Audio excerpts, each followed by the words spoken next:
The smell of wet iron always arrived 3 minutes before the sun dipped below the jagged line of the western pines. It was a sharp and heavy scent that clung to the back of my throat like a swallowed penny. I stood on the porch of the house my grandfather had left to me in the valley of Blackwood Creek. The air was perfectly still. Not a single leaf on the ancient oaks dared to tremble. It was the kind of silence that felt deliberate, as if the forest were holding its breath to see what I would do next. I pulled my thin jacket tighter against a sudden drop in temperature. The thermometer on the post registered 60 degrees, but my skin felt as though it were being brushed by a block of ice. The stream ran 30 yards from the back door. It was a shallow and narrow ribbon of water that cut through the gray stones and moss. During the day it was mundane. It carried bits of silt and dead hemlock needles toward the larger river miles away. But as the twilight deepened into a bruised purple hue, the water began to change. I walked down the sloping lawn toward the bank. My boots made no sound on the damp grass. I reached the edge of the water and looked down. The reflection was not of the sky. The sky above me was a flat and colorless expanse of approaching night. There were no stars yet, and the moon was a faint thumbprint in the east. However, the surface of the stream was alive with a frantic and dancing orange glow. It looked like the heart of a massive bonfire. Long tongues of liquid light licked against the submerged rocks. The embers seemed to swirl in the eddies, and the deep red hues bled into the shadows of the bank. I looked up and scanned the horizon. There was no smoke. There was no smell of burning wood or dry brush. The woods were dark and cold and damp. I turned in a full circle, searching for the source of the illumination. There was nothing but the oppressive wall of the trees and the darkening valley. I knelt by the water. I did not reach out to touch it. There was a logic in my mind that told me my skin would blister if I dipped my fingers into that reflected heat. I watched a small twig float into the patch of glowing water. It did not catch fire. It did not char or smoke. It simply drifted through the brilliant orange light as if it were passing over a neon sign.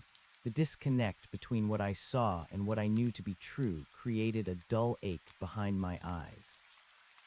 This was the 5th night in a row that the fire had appeared in the water. Each night it seemed brighter. Each night the area of the reflection seemed to expand further upstream. I heard the sound of a dry branch snapping behind me. I spun around, but the yard was empty. The back porch light flickered once and then died. I was standing in the dark with only the silent and impossible fire at my feet to light the world. I walked back toward the house with my pulse drumming a steady and frantic rhythm against my ribs. I did not run. I felt that if I ran, I would be admitting that there was something to fear.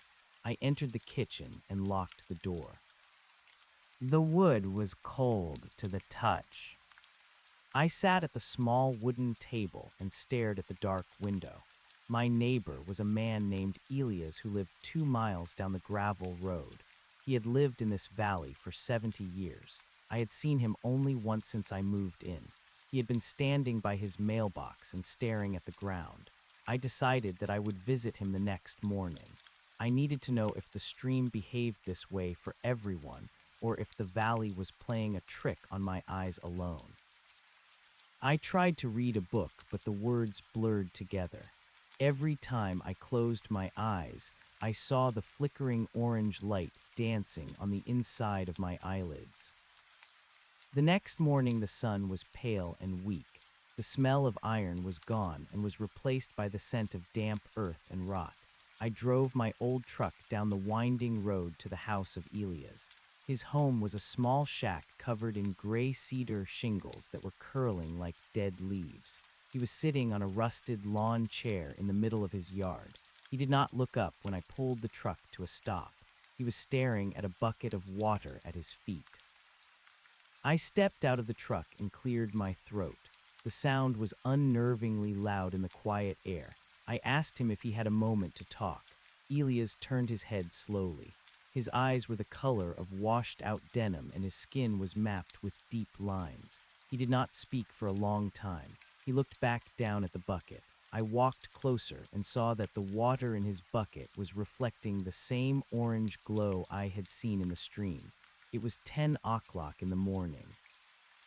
The sun was high and the sky was blue, but the water in his bucket was filled with the dancing shadows of a phantom blaze. Elas spoke in a voice that sounded like grinding stones. He told me that I should not look at the reflections for too long. He said that the fire in the water was not a fire at all.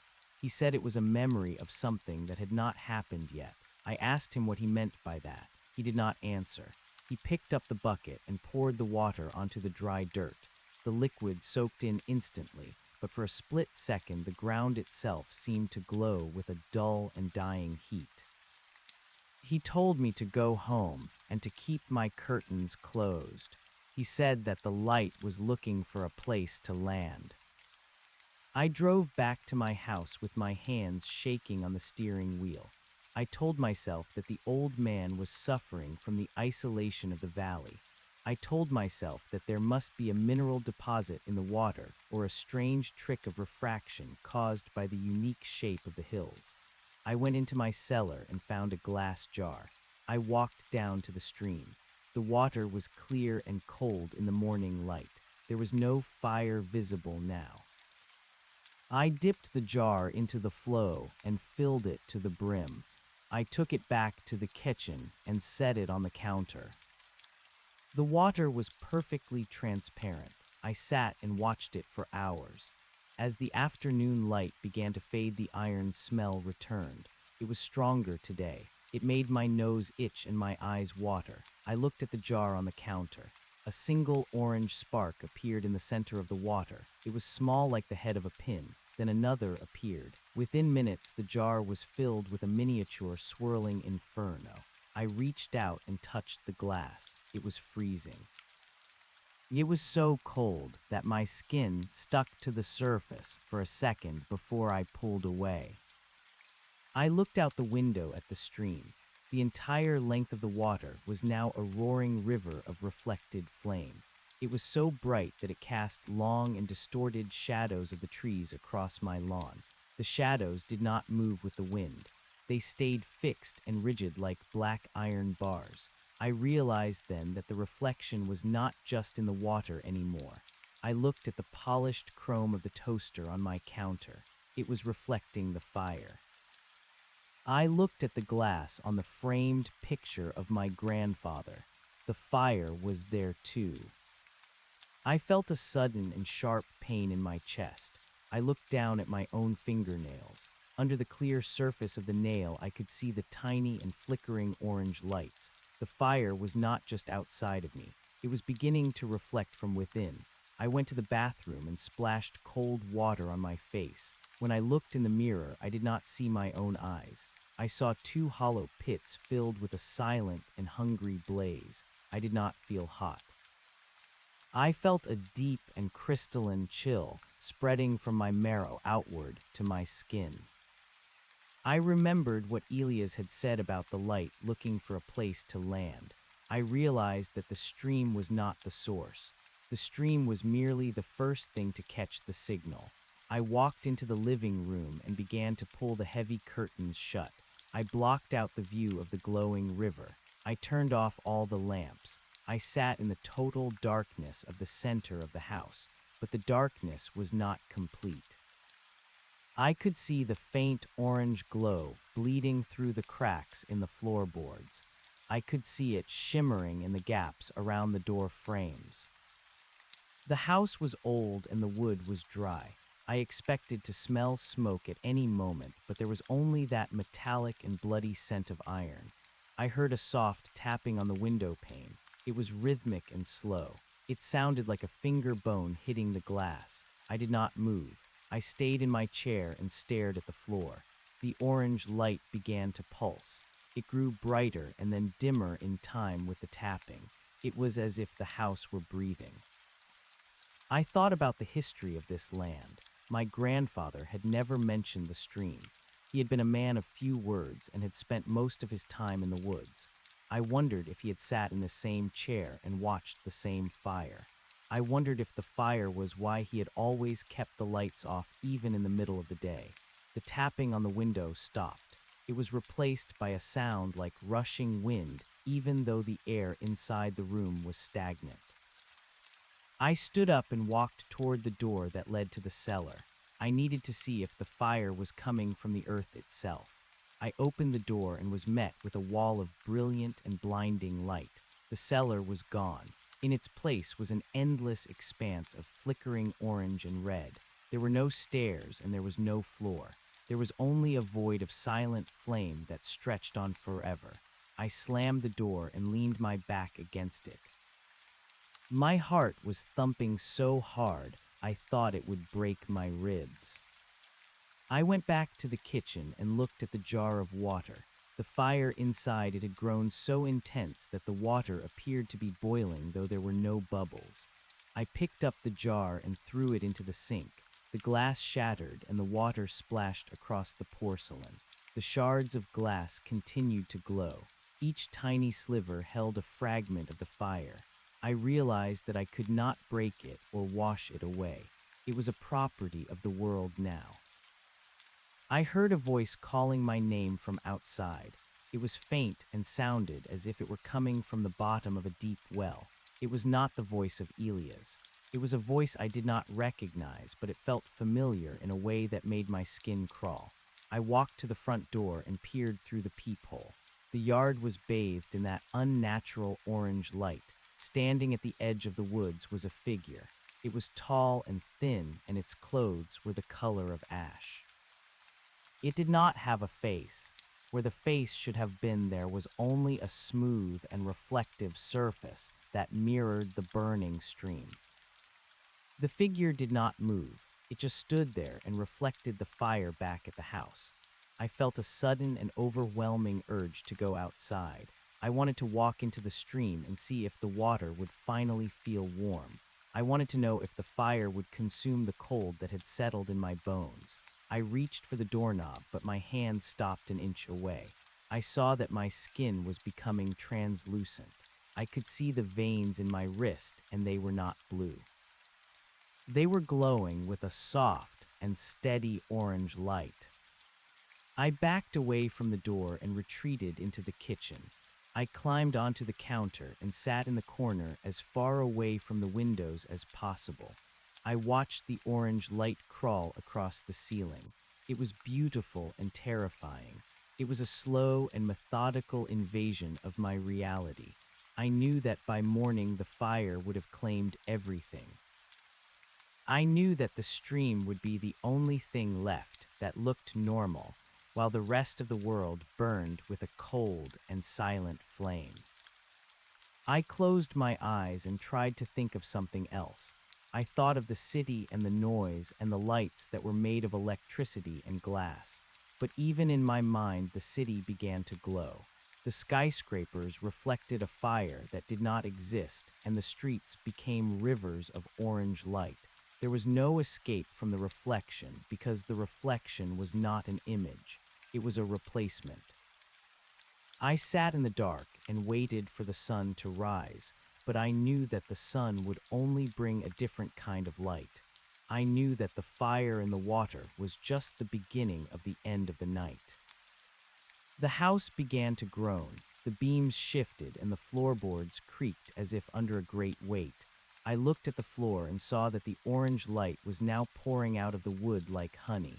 It pooled around the legs of the table and the base of the cabinets. It was thick and viscous. I realized that the house was not just reflecting the fire anymore. It was becoming the fire. I pulled my knees to my chest and tucked my head down. I could feel the cold light pressing against me from all sides. It was a weightless and suffocating pressure. I did not scream because I knew that if I opened my mouth, the fire would find a way inside. I stayed silent and waited for the reflection to become the reality.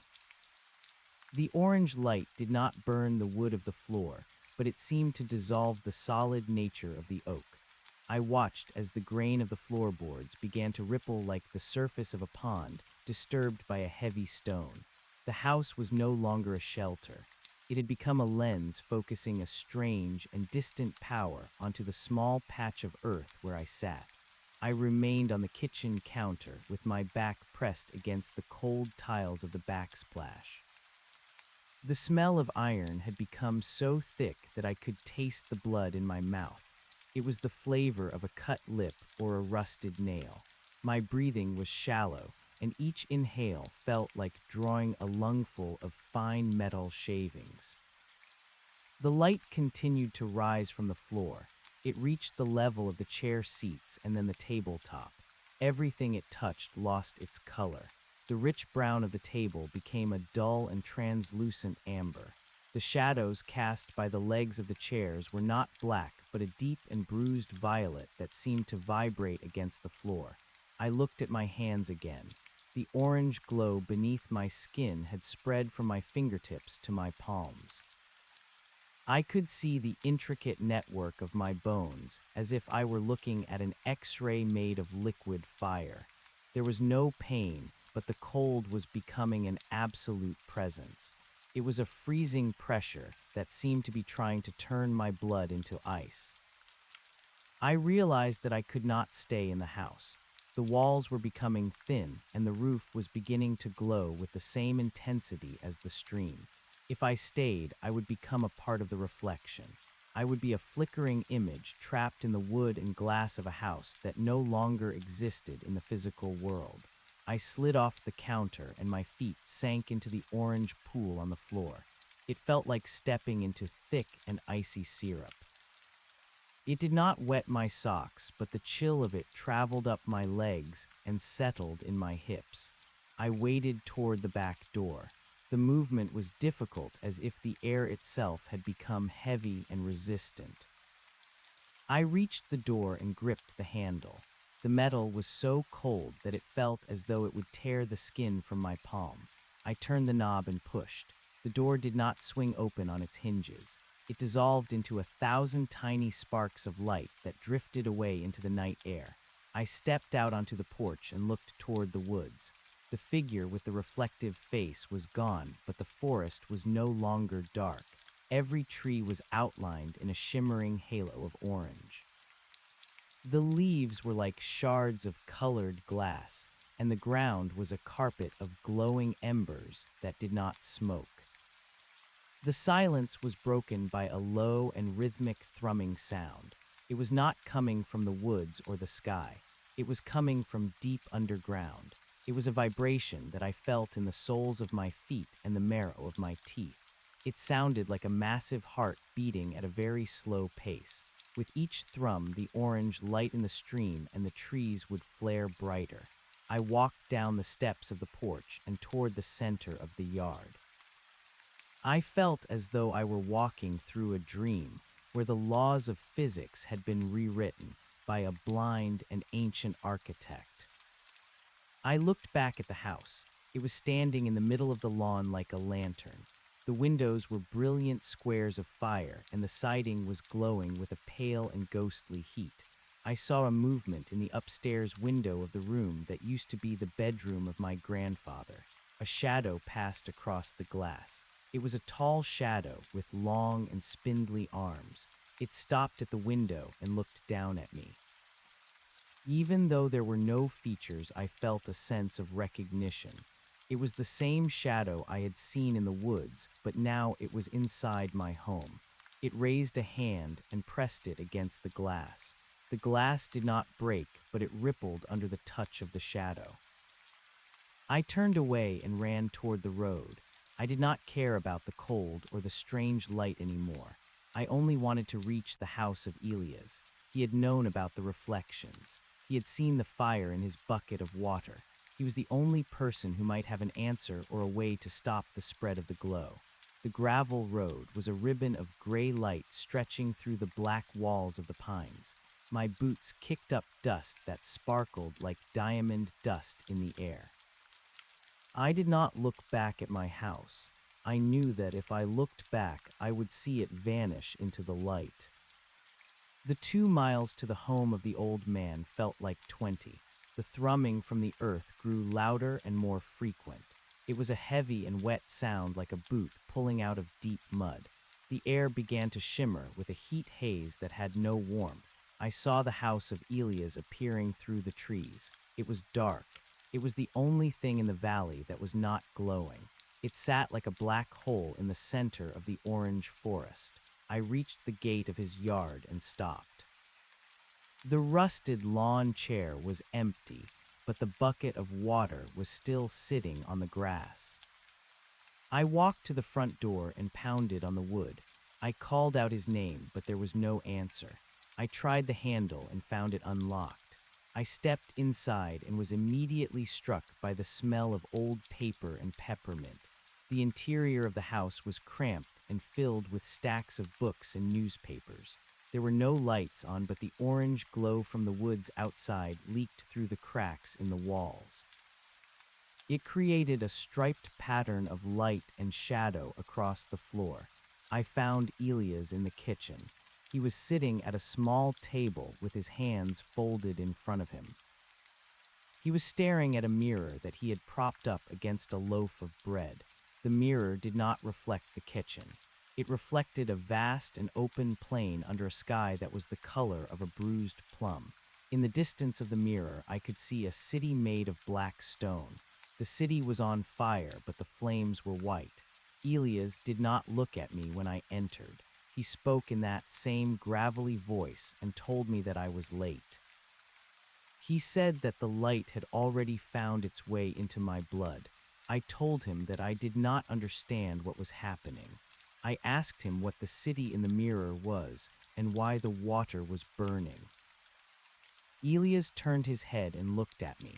His eyes were no longer the color of denim. They were silver and reflective, like the face of the figure in the woods. He told me that the valley of Blackwood Creek was a place where the skin of the world was thin. He said that once every 100 years, the two sides began to bleed into one another.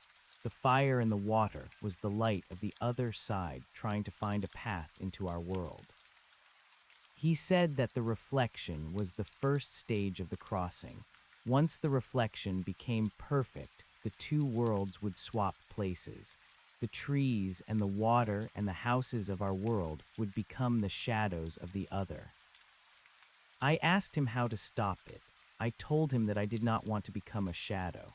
Elas reached out and touched my arm. His hand was as cold as a block of dry ice. He told me that there was no stopping the cycle.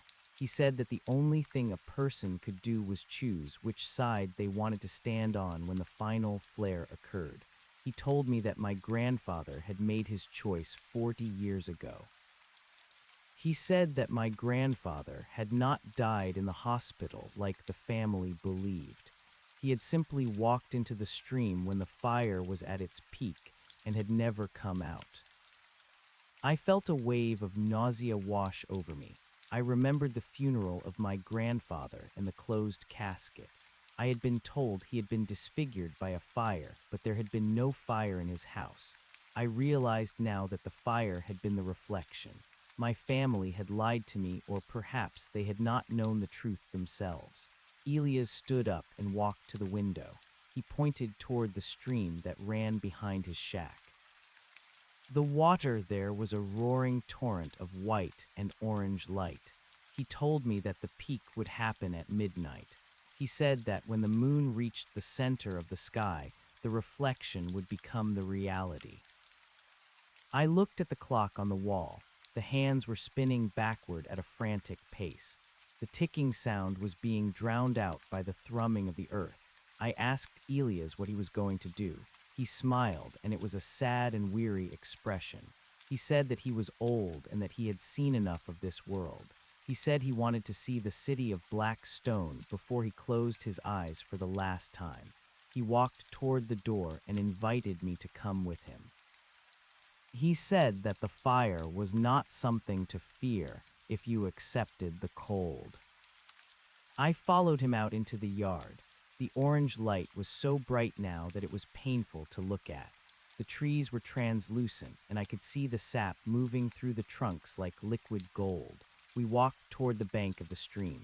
The sound of the water was like 1,000 voices whispering at once. The smell of iron was gone and was replaced by a scent that was sweet and cloying like rotting lilies. I stood at the edge of the burning water and looked down. My reflection was no longer mine. I saw a man standing in a field of white flowers under a dark sun. He was wearing my clothes, but his face was smooth and featureless. He was reaching up toward me with a hand that was made of silver light.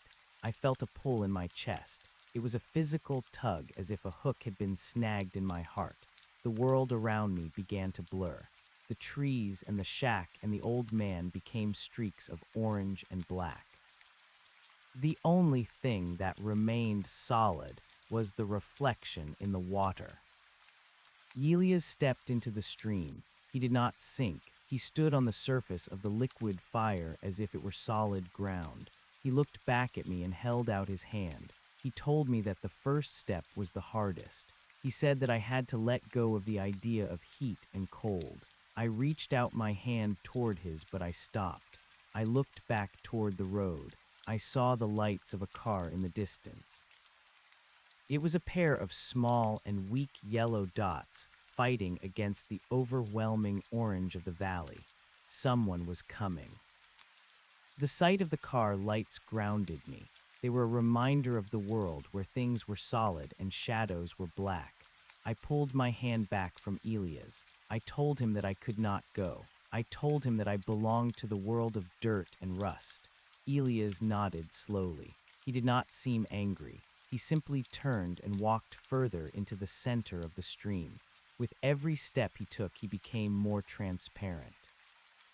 By the time he reached the far bank, he was nothing more than a shimmer in the air. Then, with a sudden flash of white light, he was gone. I was alone in the burning valley. The thrumming of the earth reached a crescendo that made my ears bleed. I fell to my knees on the glowing grass and covered my head with my arms. The light became a solid wall that pressed down on me. I felt the house and the trees and the very ground beneath me begin to vibrate with an impossible frequency. I closed my eyes and prayed for the sun to rise. I prayed for the smell of iron to leave my throat. I felt myself being lifted off the ground, as if gravity had lost its grip on my body. Then there was a sound like a mountain cracking in half. A blast of cold wind swept through the valley and the orange light vanished instantly. I fell back onto the grass. The silence that followed was absolute. I opened my eyes and saw that the world was dark again. The moon was a pale sliver in the sky, and the stars were visible through the branches of the trees.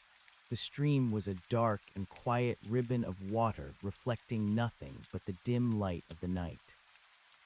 I stood up and brushed the dirt from my clothes. The smell of rot and lilies was gone. The air was crisp and smelled of pine needles and damp earth. I looked toward the house of Elas, but it was gone. In its place was an empty clearing filled with tall weeds and a rusted lawn chair. There was no sign that a house had ever stood there. I walked to the edge of the stream and looked down. My reflection was my own again. My eyes were tired and my face was pale, but I was there. I walked back toward my truck. My legs felt heavy and my joints ached with a deep and biting cold. I reached the road and saw the car that had been approaching. It was an old sedan and it had stopped in the middle of the gravel. The driver was standing outside the vehicle and looking around with a confused expression. It was a young woman with a map in her hand. She saw me and called out. She asked me if I knew the way to the highway. She said that she had been driving for hours and felt as though she were going in circles. I looked at her and saw that her eyes were wide with a subtle fear. I walked toward her and noticed something that made my heart freeze. The headlights of her car were not yellow. They were a faint and flickering orange. I looked down at the ground near her feet. Her shadow was not black. It was a deep and vibrating violet. I realized then that the crossing had not failed. It had simply changed its method. The light had found a new place to land. I told her that the highway was just a few miles ahead, and that she should not stop for anything until she reached the city. She thanked me and got back into her car. I watched her drive away until her taillights disappeared into the dark. I stood in the middle of the road and felt the first few drops of rain begin to fall. The water was cold and clean. I looked at my fingernails and saw that the orange sparks were gone. But when I breathed out a puff of white mist into the cold air, I saw a single spark of fire dancing in the center of the vapor. The reflection was inside me now. I was the carrier. I was the bridge between the two worlds. I walked back toward my glowing house and wondered how long it would take for the rest of the world to catch fire. The rain intensified as I walked toward the structure that used to be my home. It was no longer a house in the way that a person understands a building. It was a beacon that pulsed with a rhythmic and sickly radiance. The wood did not look like wood. It looked like layers of semi-transparent horn or thick amber that had been carved into the shape of a dwelling. Every drop of water that hit the roof did not splash. Instead, it was absorbed into the glow with a tiny hiss of white noise. I reached the front porch and noticed that the stairs felt soft under my boots. They gave way like wet sand but did not break. The orange light beneath my skin was quiet now, but I could feel it humming in the back of my throat like a trapped insect.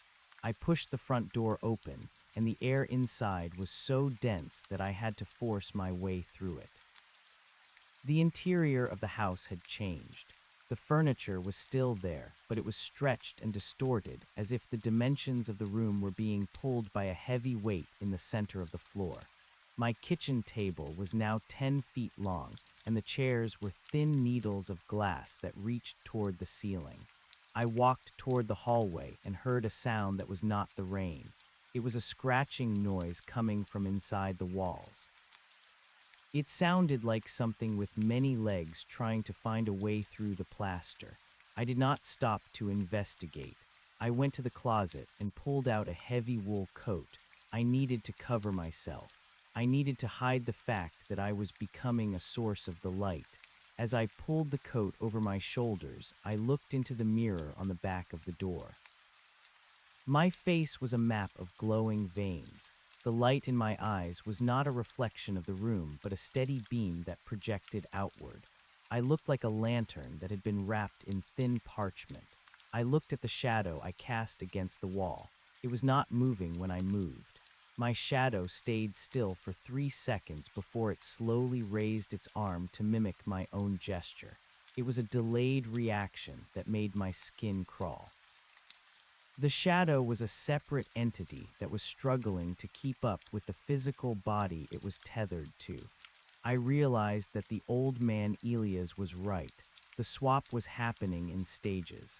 My body was still here, but my essence was already being tugged toward the city of black stone. I left the house and started the engine of my truck. The machine groaned and the headlights flickered with that same orange hue I had seen on the car of the woman. I did not know where I was going, but I knew I could not stay in the valley of Blackwood Creek. If I stayed, I would be pulled into the stream like my grandfather. I needed to find a place where the skin of the world was thick. I needed to find a place where the light could not reach.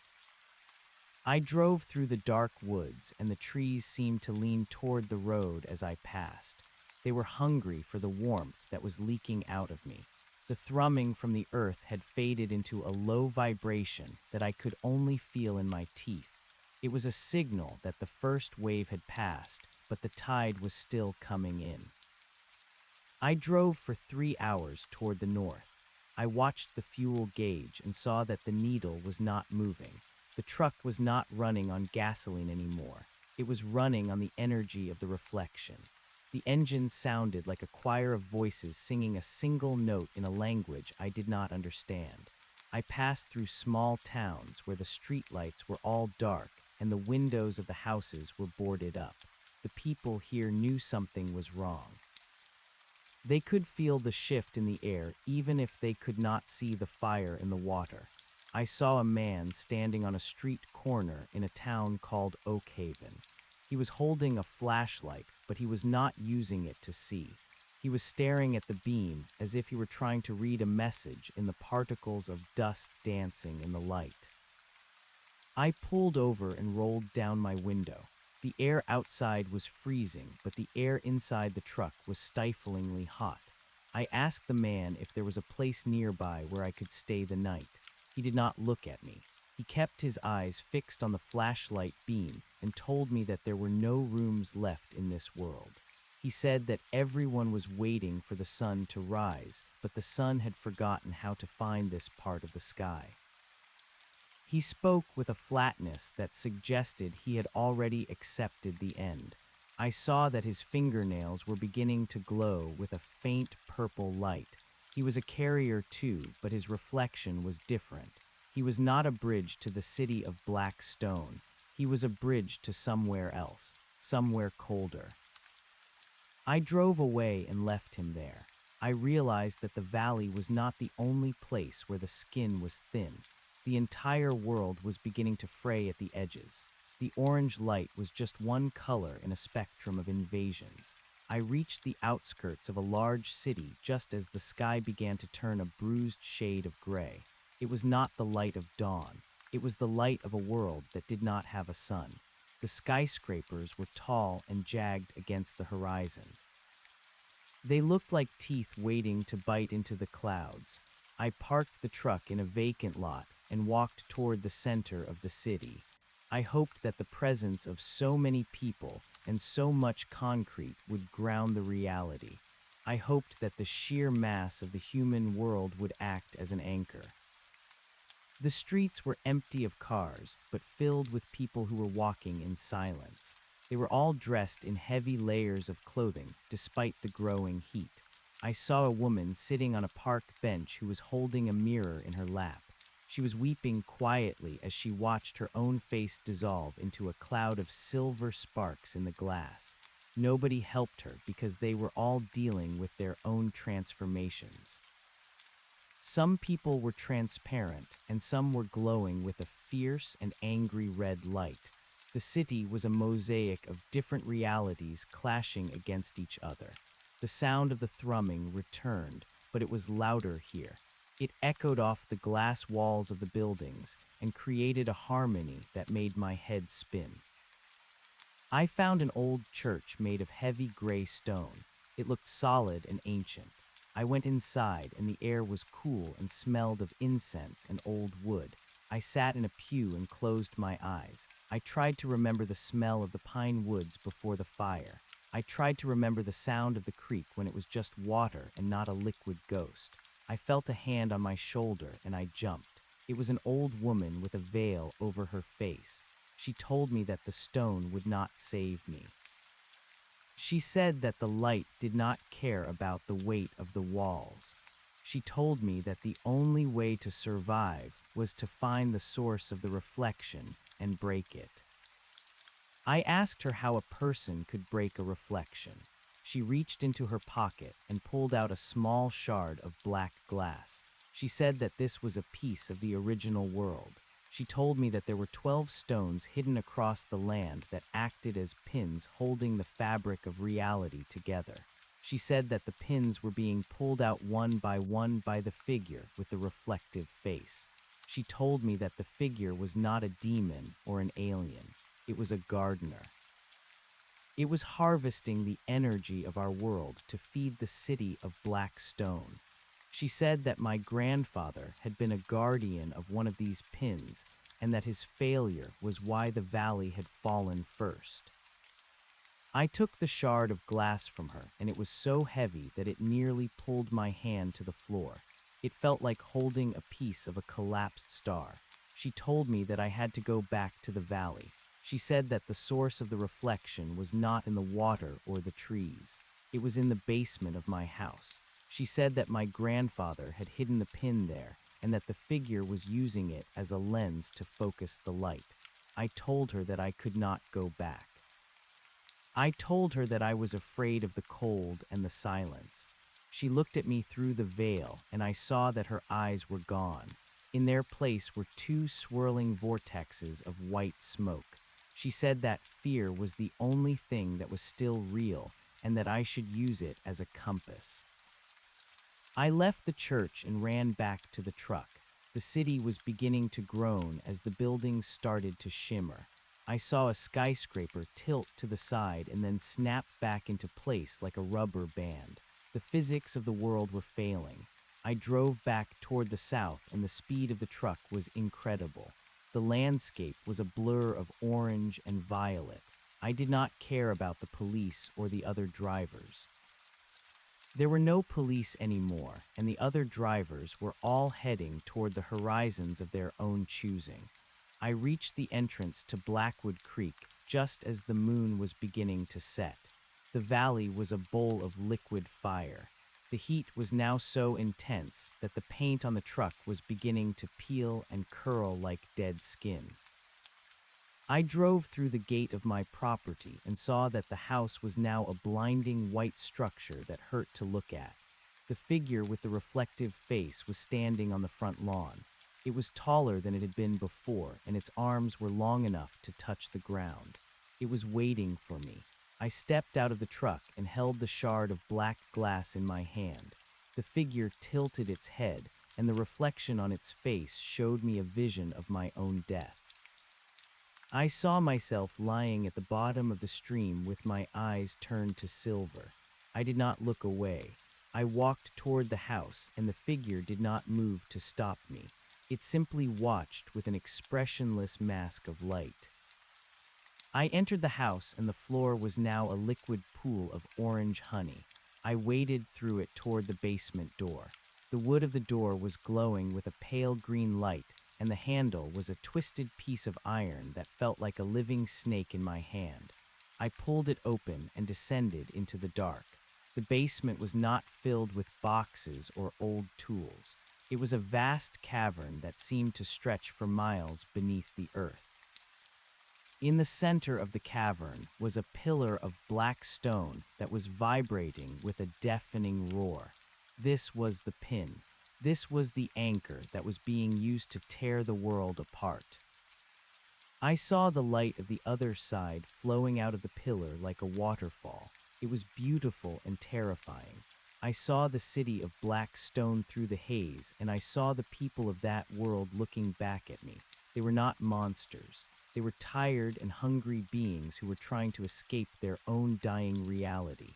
I realized that the swap was not an act of malice. It was an act of survival, but their survival meant our extinction.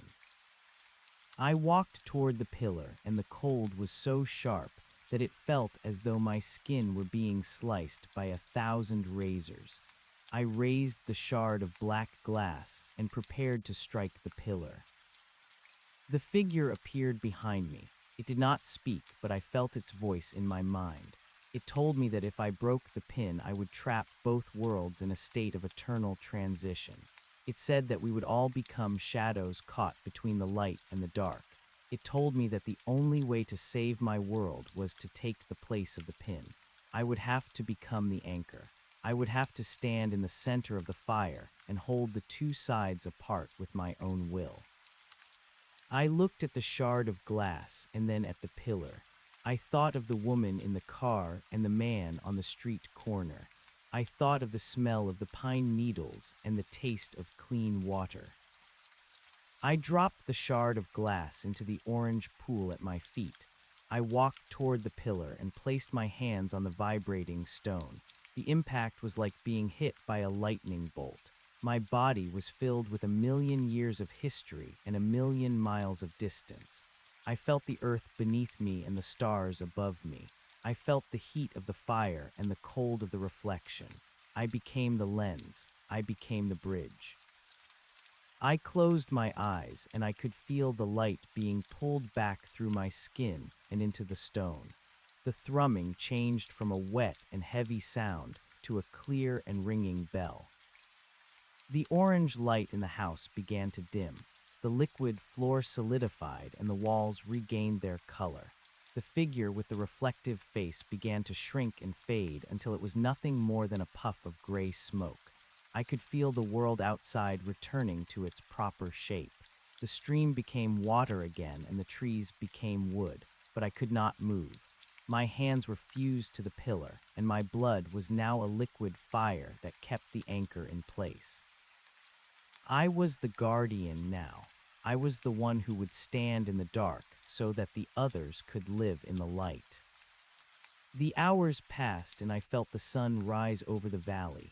I could not see it, but I could feel its warmth on the surface of the earth far above me. I heard the sound of a car driving down the gravel road. It was the woman from the sedan. She had come back to find me. She called my name from the top of the basement stairs, but I did not answer. I could not answer. My voice was part of the vibration of the stone. She walked down the steps and saw me standing there in the center of the cavern. She saw the glow in my eyes and the way my body was part of the pillar. She did not scream. She walked toward me and touched my arm. Her hand was warm and it felt like the most precious thing in the universe. She asked me what she could do to help. I told her through the vibration of the stone that she had to leave. I told her that she had to tell the others that the valley was safe, but that they must never come back. She looked at me with tears in her eyes, and I saw that her shadow was black again. The orange light was gone from her headlights and her heart. She nodded and turned to leave. As she reached the top of the stairs, she looked back one last time. She said that she would remember me. She said that she would tell the story of the man who became the fire to save the world from the reflection. I am still here. The basement is dark and the pillar is quiet. I can feel the seasons changing above me. I can feel the snow falling in the winter and the flowers blooming in the spring. I am the silence in the woods and the depth in the water. Sometimes when the moon is high and the air is thin, I can see the city of black stone shimmering in the distance. It is a beautiful city, and I do not hate the people who live there. They are just like us. They are just looking for a place to belong, but the skin of the world is thick now, and the reflection is held at bay. I will stand here for 100 years or 1,000 until the cycle begins again and someone else comes to take my place. Until then, I will watch the fire in my blood and listen to the heartbeat of the world. The stone beneath my palms felt like the skin of a dying sun. It was not a solid object anymore, but a frequency that vibrated at the same pitch as my own bone marrow. I could feel the weight of the entire planet pressing down on my shoulders while the pull of the other world tugged at my heels. I was no longer a man named Thomas. I was a structural component of the universe.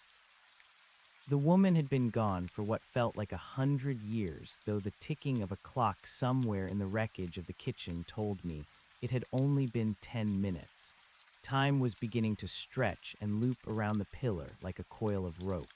I watched a spider crawl across the floor, and its movements were so slow that I could see every individual hair on its legs twitching in the static. The silence of the basement was not a lack of sound. It was a heavy pressure that pushed against my eardrums. I realized that the old woman in the church had not told me the full truth. She had said I would be an anchor, but she had not mentioned that the pillar was a hungry thing. It started to drain the memories from my mind to fuel its stability. I tried to think of the face of my mother, but the image was blurry like a photograph left out in the rain. I tried to remember the taste of a cold apple, but the sensation was replaced by the metallic tang of the orange light. I fought to hold on to the small details of my life, because I knew that if I forgot who I was, the anchor would slip, and the city of black stone would come rushing back through the gap. Above me, the house began to settle. The groaning of the timber sounded like a long sigh of relief. The invasion had been halted, but the scars remained. I could feel the presence of the figure with the reflective face lingering on the edge of my perception. It was not gone. It was just waiting in the shadows of the dimension next to ours. It was a scavenger that lived in the cracks between realities, and it was annoyed that I had plugged the hole. It whispered to me in a voice that sounded like dry leaves skittering across a sidewalk. It told me that the stone would eventually consume me. It said that my flesh would turn to carbon, and my soul would become a spark of electricity trapped in the black rock forever. I did not listen. I focused on the feeling of the dirt beneath the foundation of the house. I began to see visions through the stone. I saw the 12 other pins scattered across the globe. One was buried deep beneath the ice of the southern pole. Another was hidden in the basement of a library in a city that had been forgotten by history. I saw the guardians of those pins. They were all like me. They were men and women who had stood in the gap when the light came for their homes. Some of them had been there for centuries. Their bodies were gone, and only their glowing spirits remained fused to the rock. I felt a sense of kinship with them. We were the silent army that kept the world from falling into the void. We were the reason the sun rose every morning, and the reason the stars stayed in their places. The physical pain in my arms began to fade into a dull throb. My nervous system was being rewritten by the energy of the pillar. I noticed that I did not need to breathe anymore. The air in the basement was stale and thin, but my lungs did not burn. My heart beat once every hour. Each pulse sent a ripple of gold light through the stone that stabilized the local reality for 50 miles in every direction. I could feel the people in the nearby towns waking up from their nightmares. They would look in their mirrors and see their own faces again. They would think the orange fire had been a strange atmospheric phenomenon or a collective hallucination. They would go back to their lives and forget the terror of the night. I wondered if anyone would ever find the shard of black glass I had dropped. It sat in the dust a few feet away from me. It looked like a hole in the floor. It was a piece of the original world that had existed before the first reflection. If someone were to pick it up, they would be able to see the world as it truly was without the filters of human perception. They would see the gears of the universe grinding together and the threads of fate weaving through the air. I hoped the dust would cover it. Some truths are too heavy for a regular person to carry. As the first day of my watch came to an end, I felt a change in the atmosphere. The cold from the city of black stone intensified. I could see the tall towers of that other place through the semi-transparent walls of the cavern. They were beautiful in a way that hurt the heart. They were built of shadow and light, and they reached for a sky that was filled with violet nebulae. I saw the people of that world walking along the parapets. They looked like statues made of smoke. One of them stopped and looked toward the pillar. It was a child with eyes that were two bright stars. The child reached out a hand as if trying to touch the surface of the barrier I had created. I felt a surge of pity. They were not evil. They were just cold. They wanted the warmth of our world the same way a person in a storm wants a fire. I pushed back against the pressure. I poured my will into the stone and the barrier thickened. I could not let them in. Our world was too fragile to host them. Their very presence would unmake the laws of physics that kept us alive. I had to be the wall. I had to be the one who said no. The child turned away and disappeared into the violet haze. The vision faded, and I was alone in the dark basement once again. I spent the next few days learning how to move my consciousness outside of my body. Since I was tethered to the pillar, I could send my thoughts along the ley lines of the earth. I traveled through the soil and the stone. I felt the roots of the ancient oaks in the valley and the flow of the underground rivers. I saw the animals returning to the woods. The deer were cautious, but they could tell that the wrongness had left the air. The birds began to sing again at dawn. Their songs were like needles of silver that pierced the gloom of my subterranean prison. I realized that even though I was trapped, I was more connected to the world than I had ever been when I was walking on the surface. I heard the sound of footsteps on the porch above. It was not the woman this time. It was a man with heavy boots. I felt his weight through the vibrations in the floorboards. He walked into the kitchen and stayed there for a long time. I could hear him moving chairs and opening cupboards. He was looking for something. I realized he was a scavenger. He thought the house was abandoned because the lights were out and the windows were cracked. He did not know that the master of the house was right beneath his feet, holding the world together. He found the basement door. I felt his hand on the iron handle. The handle was still cold and twisted, but it did not move. I locked it with a thought. I did not want him to see what I had become. I did not want him to touch the stone and be consumed by the reflection. He rattled the door with more force, but it held firm. He cursed under his breath and walked away. I heard him leave the house and drive off in a loud car that smelled of burnt oil and gas. I felt a sense of relief. The world was going back to its messy and imperfect self. People were being greedy and loud and careless again. It was a beautiful thing to witness. The seasons turned. I felt the first frost of autumn seep into the ground. The energy of the pillar changed to a deep copper color. I watched the leaves fall from the trees through the eyes of a hawk that was resting on the roof of the house. The valley was a tapestry of red and gold. It was hard to believe that only a few months ago it had been a place of liquid fire and screaming shadows. The memory of the fire was fading from the land. The earth has a way of healing itself if given enough time. I began to lose the ability to speak English in my head. My thoughts were becoming patterns of vibration and light. I no longer thought in words like hunger or cold. I thought in frequencies. I was a song that never ended. I was the bass note that gave the world its rhythm. I realized that my grandfather had probably been here before me. Maybe he had not failed. Maybe he had just reached the end of his time and had passed the torch to me through the blood in the water.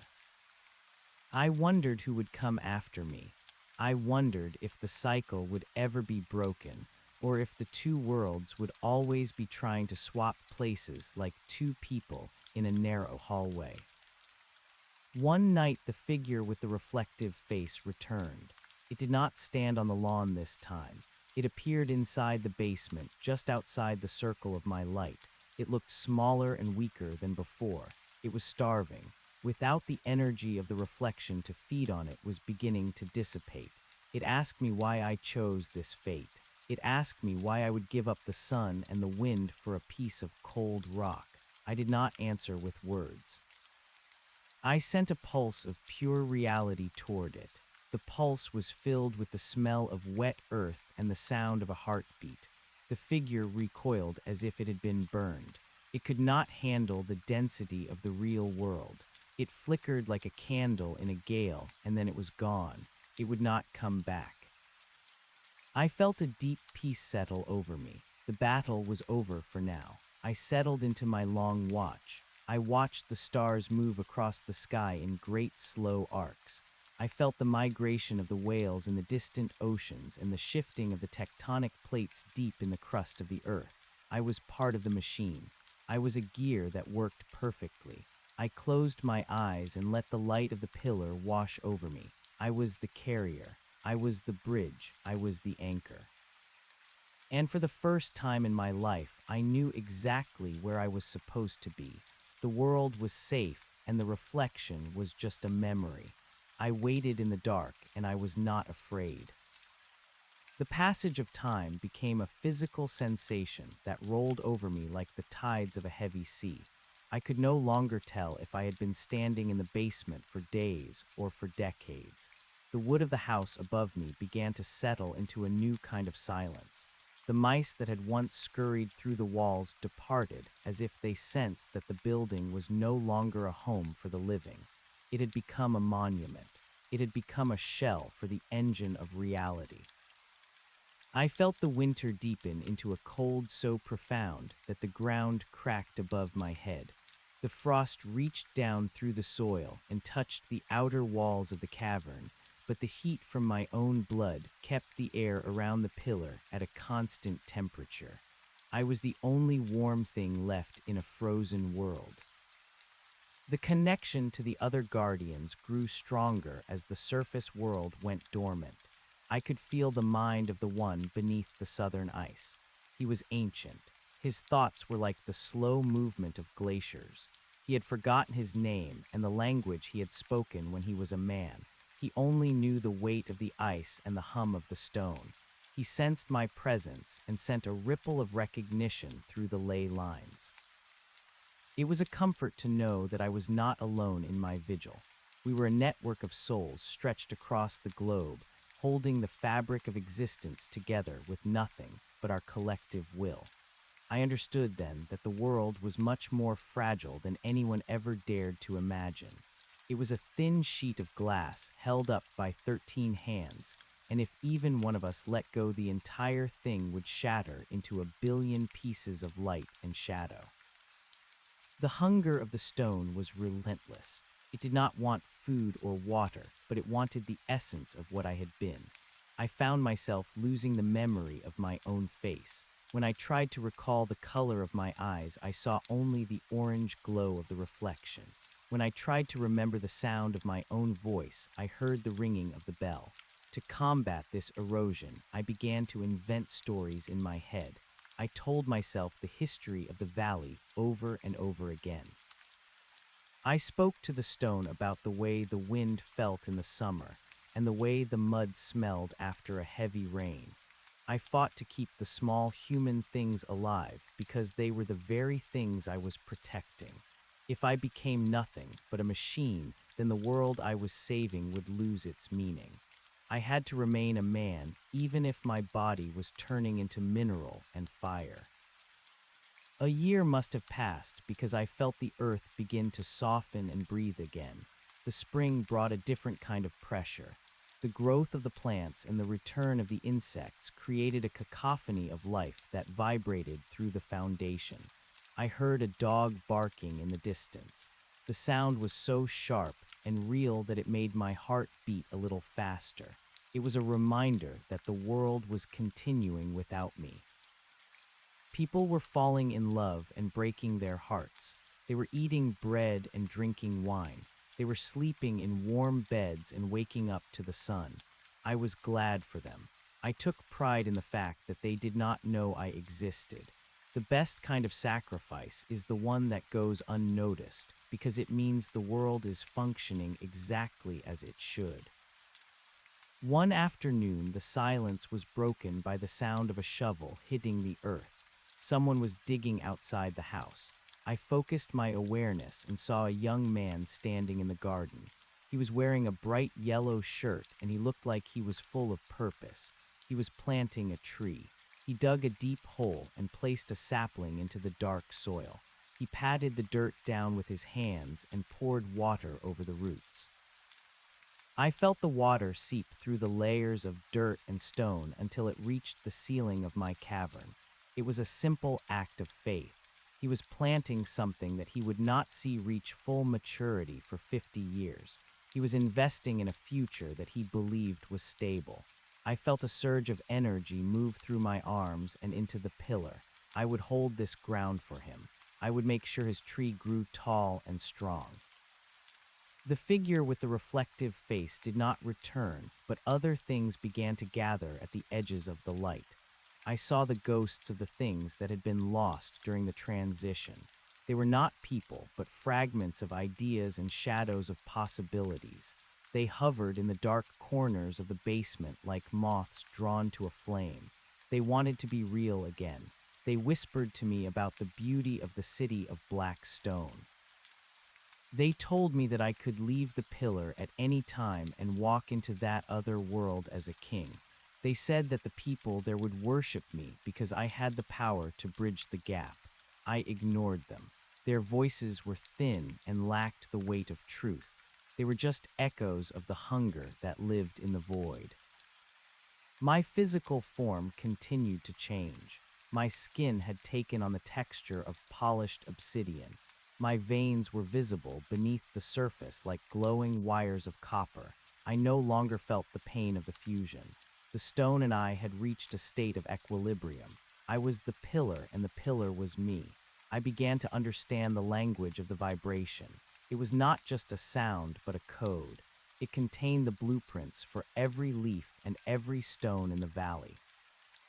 I could see the way the atoms were arranged in the air above me.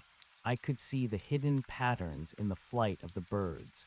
I was becoming a witness to the secret geometry of the universe. The woman from the sedan returned on the anniversary of the night the world broke. I knew it was her by the way her footsteps moved across the porch. She did not enter the house this time. She sat on the top step and looked out at the valley. I could feel her grief and her gratitude. She left a small bunch of wildflowers by the door. She did not say a word, but she stayed there until the sun went down. Her presence was like a cool breeze in the middle of a fever. She was the link between my past and my present. She was the proof that my choice had mattered. When she finally drove away, I felt a sense of completion. The debt had been paid. The balance had been restored. The years began to blur into a single long moment of existence. I watched the house above me slowly decay. The roof developed a leak and the wallpaper began to peel. The windows were broken by stones thrown by neighborhood children who thought the place was haunted. They were right in a way. I was the ghost that kept the walls from falling. I used my will to reinforce the beams and keep the foundation from shifting. I needed the house to stand because it was the anchor for the anchor. It was the physical shell that hid the secret from the world. If the house disappeared, the hole in reality might become visible to those who were not ready to see it. I saw the city of black stone one last time during a solar eclipse. The moon blocked out the sun, and for a few minutes the veil between the worlds became as thin as a spider web. I saw the great spires of the city reaching up toward a sky of liquid silver. I saw the inhabitants standing on their balconies looking toward our world with a look of profound longing. They were not monsters. They were just travelers who had lost their way in the dark. I felt a deep connection to them. We were all just trying to find a place where the light was constant. I sent a pulse of peace through the pillar and toward their city.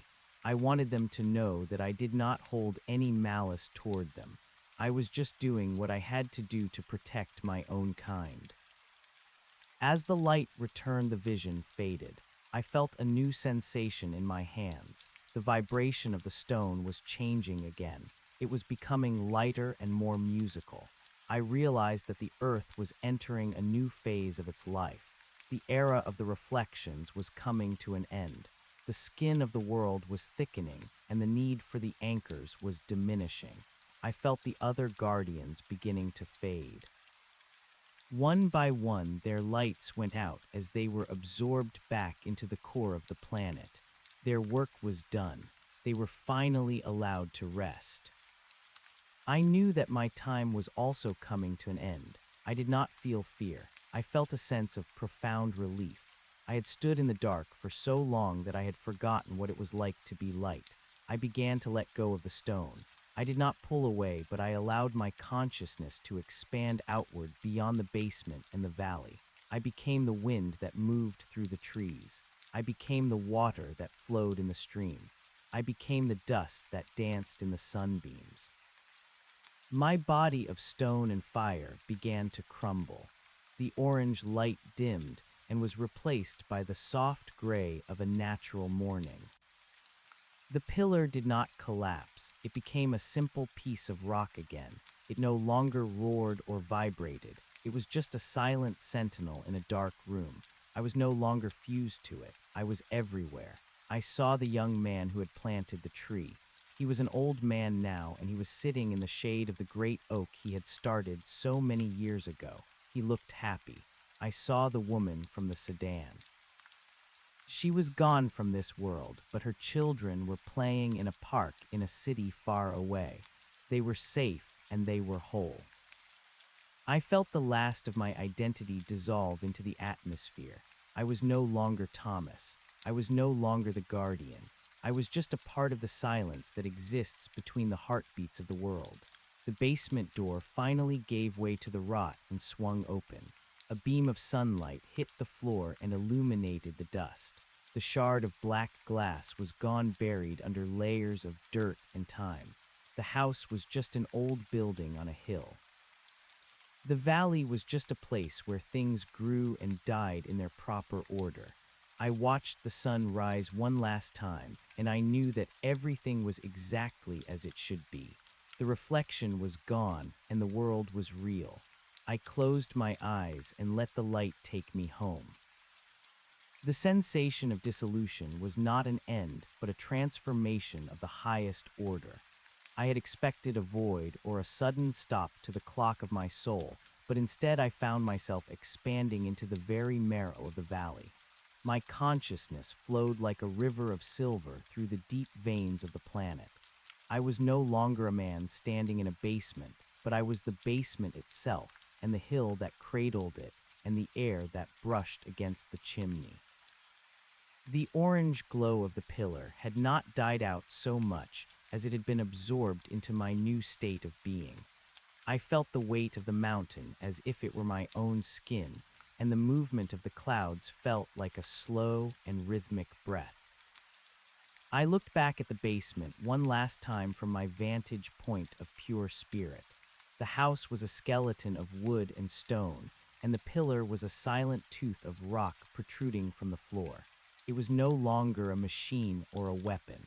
It was a grave for the version of me that had once feared the dark.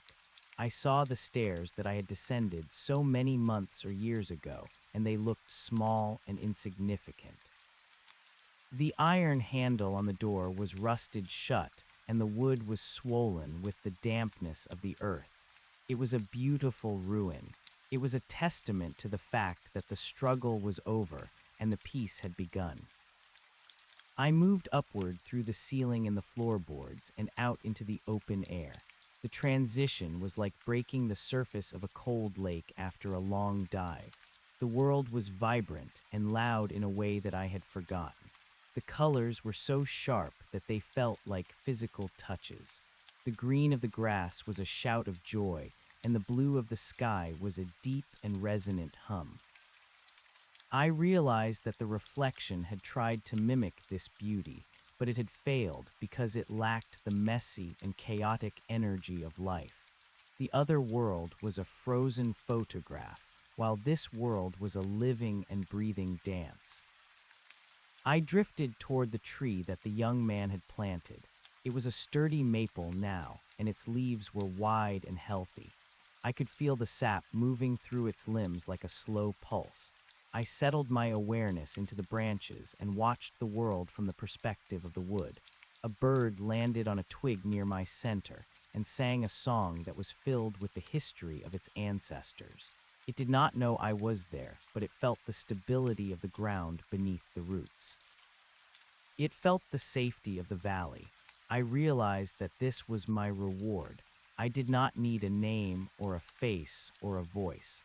I only needed to know that the song of the bird could continue without interruption.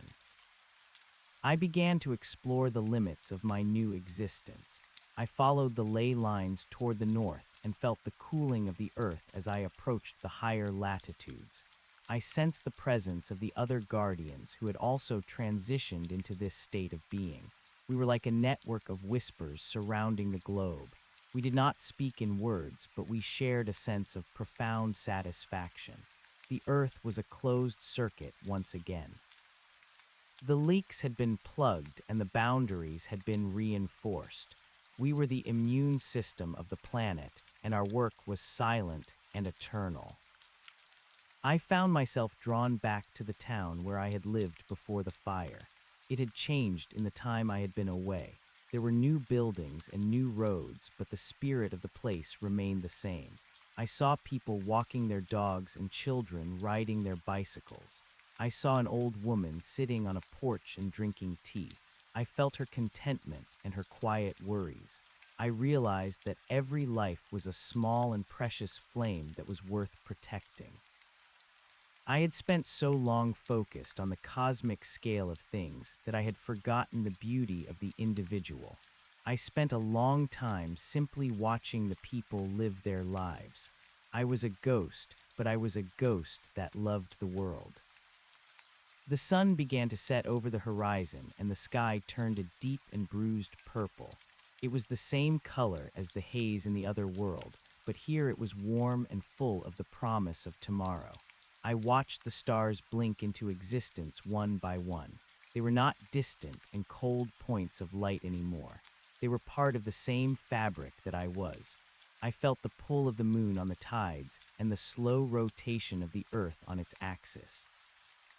Everything was connected by a thread of light that was invisible to the naked eye but clear to the heart.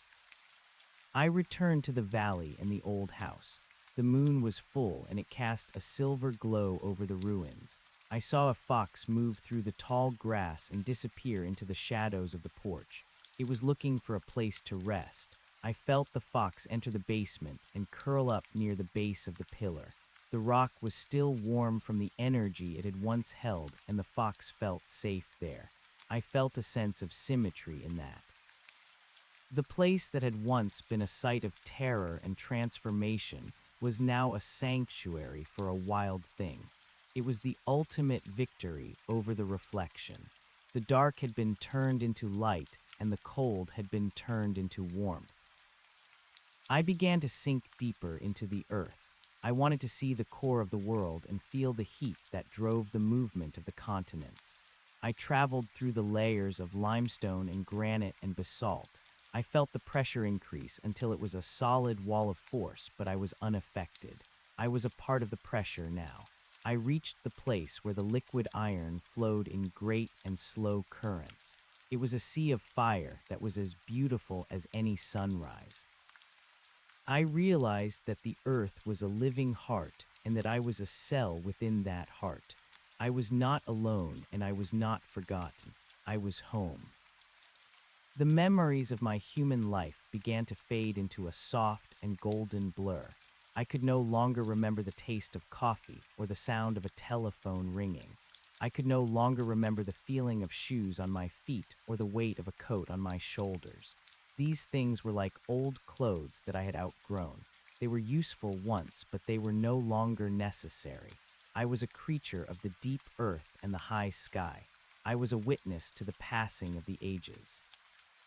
I saw the forests grow and die, and the rivers change their courses. I saw the mountains rise and fall under the weight of the ice. I realized that the cycle of the reflection would eventually return. The two worlds were like two dancers who could not help but touch from time to time. But when that day came, there would be others like me. There would be men and women who would hear the call and descend into the dark to hold the line. They would feel the same fear and the same doubt that I had felt, but they would also find the same strength. The blood in the water would find them, and the stone would claim them, and the world would be saved again. It was a beautiful and terrible cycle, but it was the price of existence. I felt a final surge of energy move through me. It was a message from the earth itself. It was a wordless expression of gratitude. I had fulfilled my purpose, and I was allowed to let go of the last of my individual self. I did not vanish, but I became a part of the background radiation of the universe. I was the silence in the woods and the hum of the power lines. I was the first light of dawn and the last light of dusk. I was the carrier of the secret and the bridge between the worlds. I watched the old house crumble into a pile of boards and stone. The forest reclaimed the land, and the garden where the young man had planted his tree became a dense thicket of green. The chimney was the last thing to fall, and when it did, the basement was filled with dirt and leaves. The pillar was buried deep beneath the surface, and the memory of what had happened there faded from the minds of men. It became a legend, and then a myth, and then it was forgotten entirely. But I was still there. I was always there. The stars continued their slow dance across the firmament, and the Earth continued its long journey around the sun. The seasons turned, and the years became centuries, and the centuries became millennia. I saw the rise and fall of civilizations and the birth and death of stars. I saw the world change and grow and evolve into something new and strange, but the core of the thing remained the same. The light was still there, and the dark was still there, and the balance was still held. I closed my eyes in my mind and let the peace of the deep earth wash over me.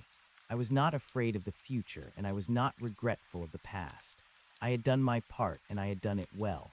The world was safe, and the reflection was just a memory. I was a part of the machine, and the machine was working perfectly. I settled into the long and quiet sleep of the world, and for the first time in an eternity, I was truly at rest. The story was over, and the song was complete. I was home, and I was whole, and I was exactly where I was supposed to be.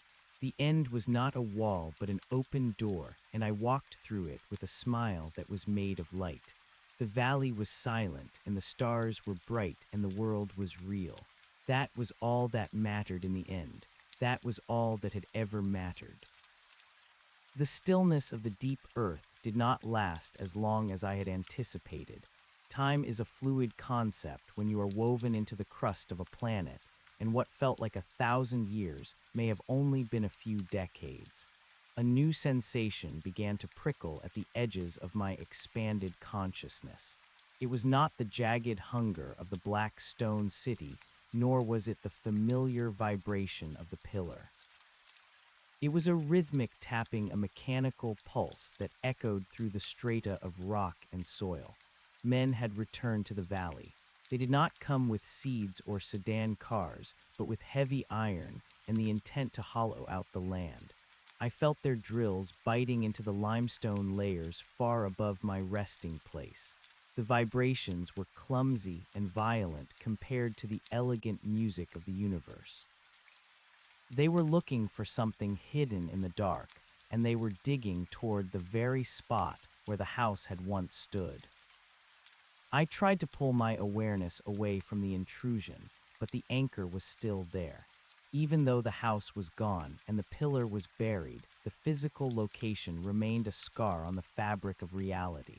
The humans were using sensors and ground-penetrating radar to map the secrets of the hill. I could feel the electronic waves washing over the buried stone. To them, it appeared as an anomaly, a dense pocket of unknown material that defied their geological charts. They called it a mineral deposit or a structural mystery. They did not know they were poking at a sleeping nerve of the world. My peace was replaced by a cold sense of dread. If they uncovered the stone, they might restart the cycle before the world was ready to defend itself. The drilling intensified over the following weeks. I watched through the eyes of the worms, and the roots as a construction camp rose like a fungus on the surface of the valley. Great yellow machines tore at the thicket that had reclaimed my old home. The maple tree which had been my sanctuary for so long was uprooted and tossed aside like a weed. I felt its life flicker and go out, and a wave of grief rolled through the ley lines. These men did not see the sacred geometry of the valley. They saw only resources and obstacles. They were driven by a different kind of hunger than the travelers in the silver sky. Theirs was a hunger of the mind, a need to categorize and possess everything they touched. I realized then that my rest was an illusion. I had become the land, but the land was not safe from the hands of the living. I began to pull my scattered fragments back together. I withdrew from the clouds and the distant streams and focused my will on the point of impact. I needed to become a wall.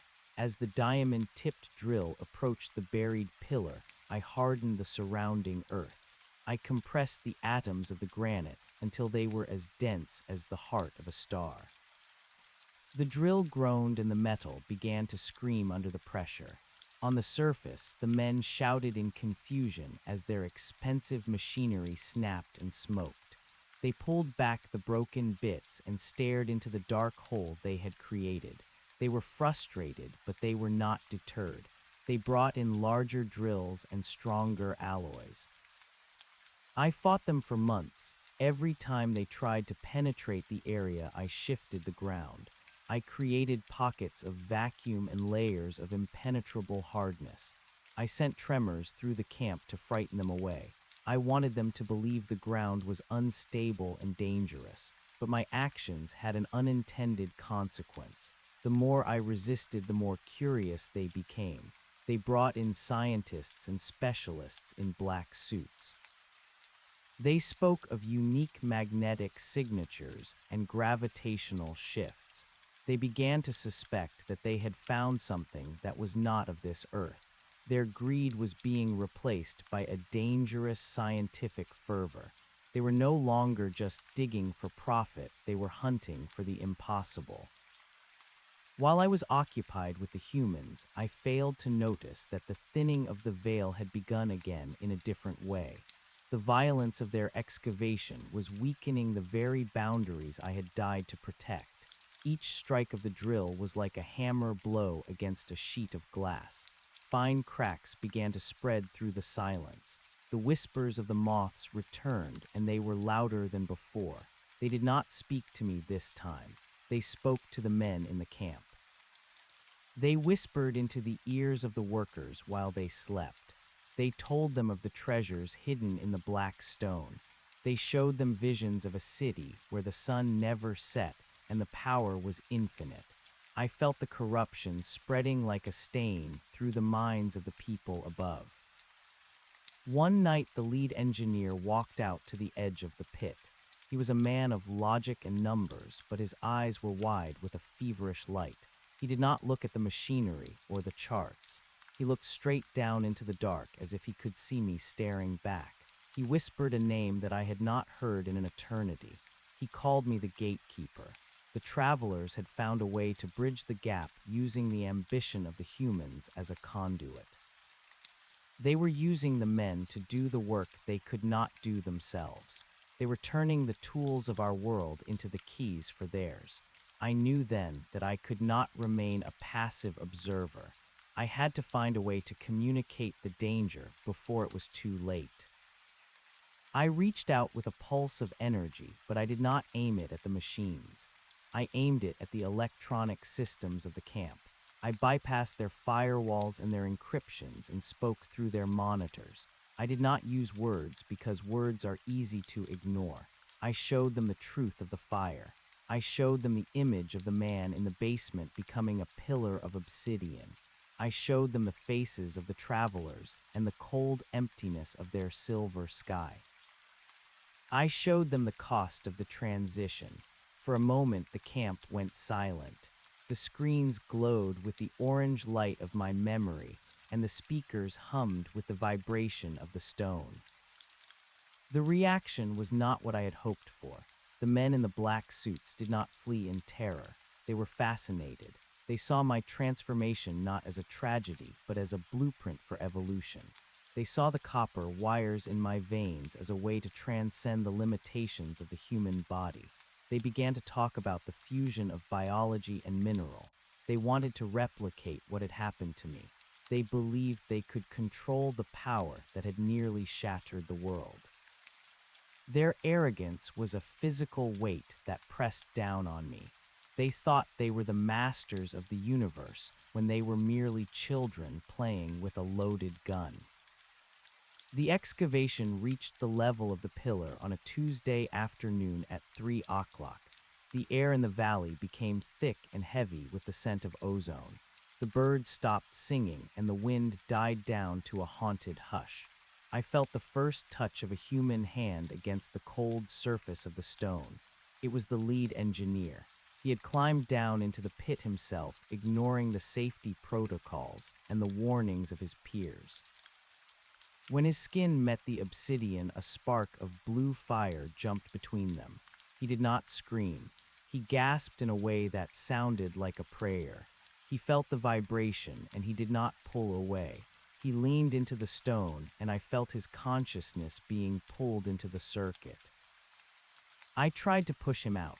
I tried to shield him from the roar of the void, but he was a willing participant. He opened his mind and invited the dark in. Through him, the travelers finally gained a foothold in the physical world. They did not come as shadows or ghosts. They came as a surge of raw information that rewrote the laws of physics within the pit.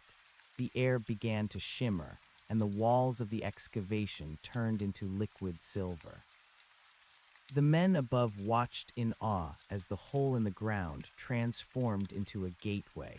They did not realize that they were looking at their own extinction. They thought they were witnessing the dawn of a new age. I realized that my role as a guardian was changing. I could no longer just hold the door shut.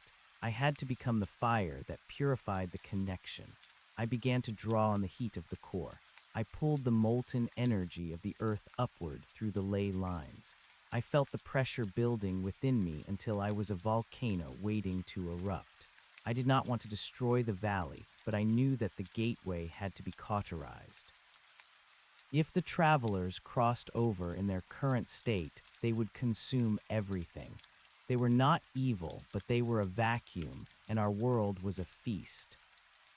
The engineer was beginning to change.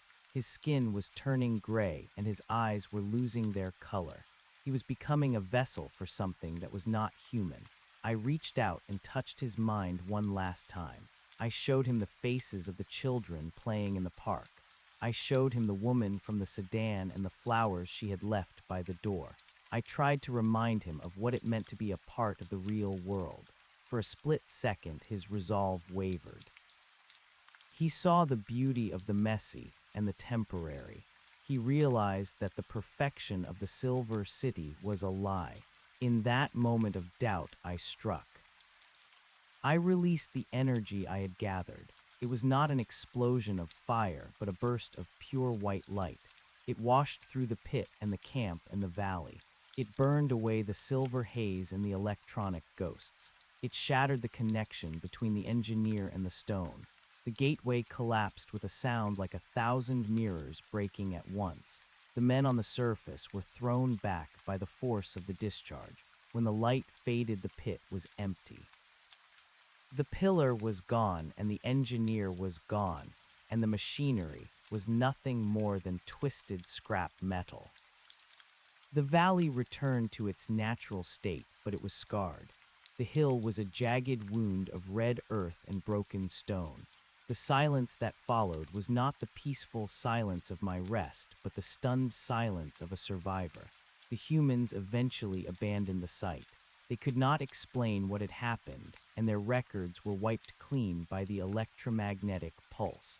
They left behind their ruins and their questions, and they never returned.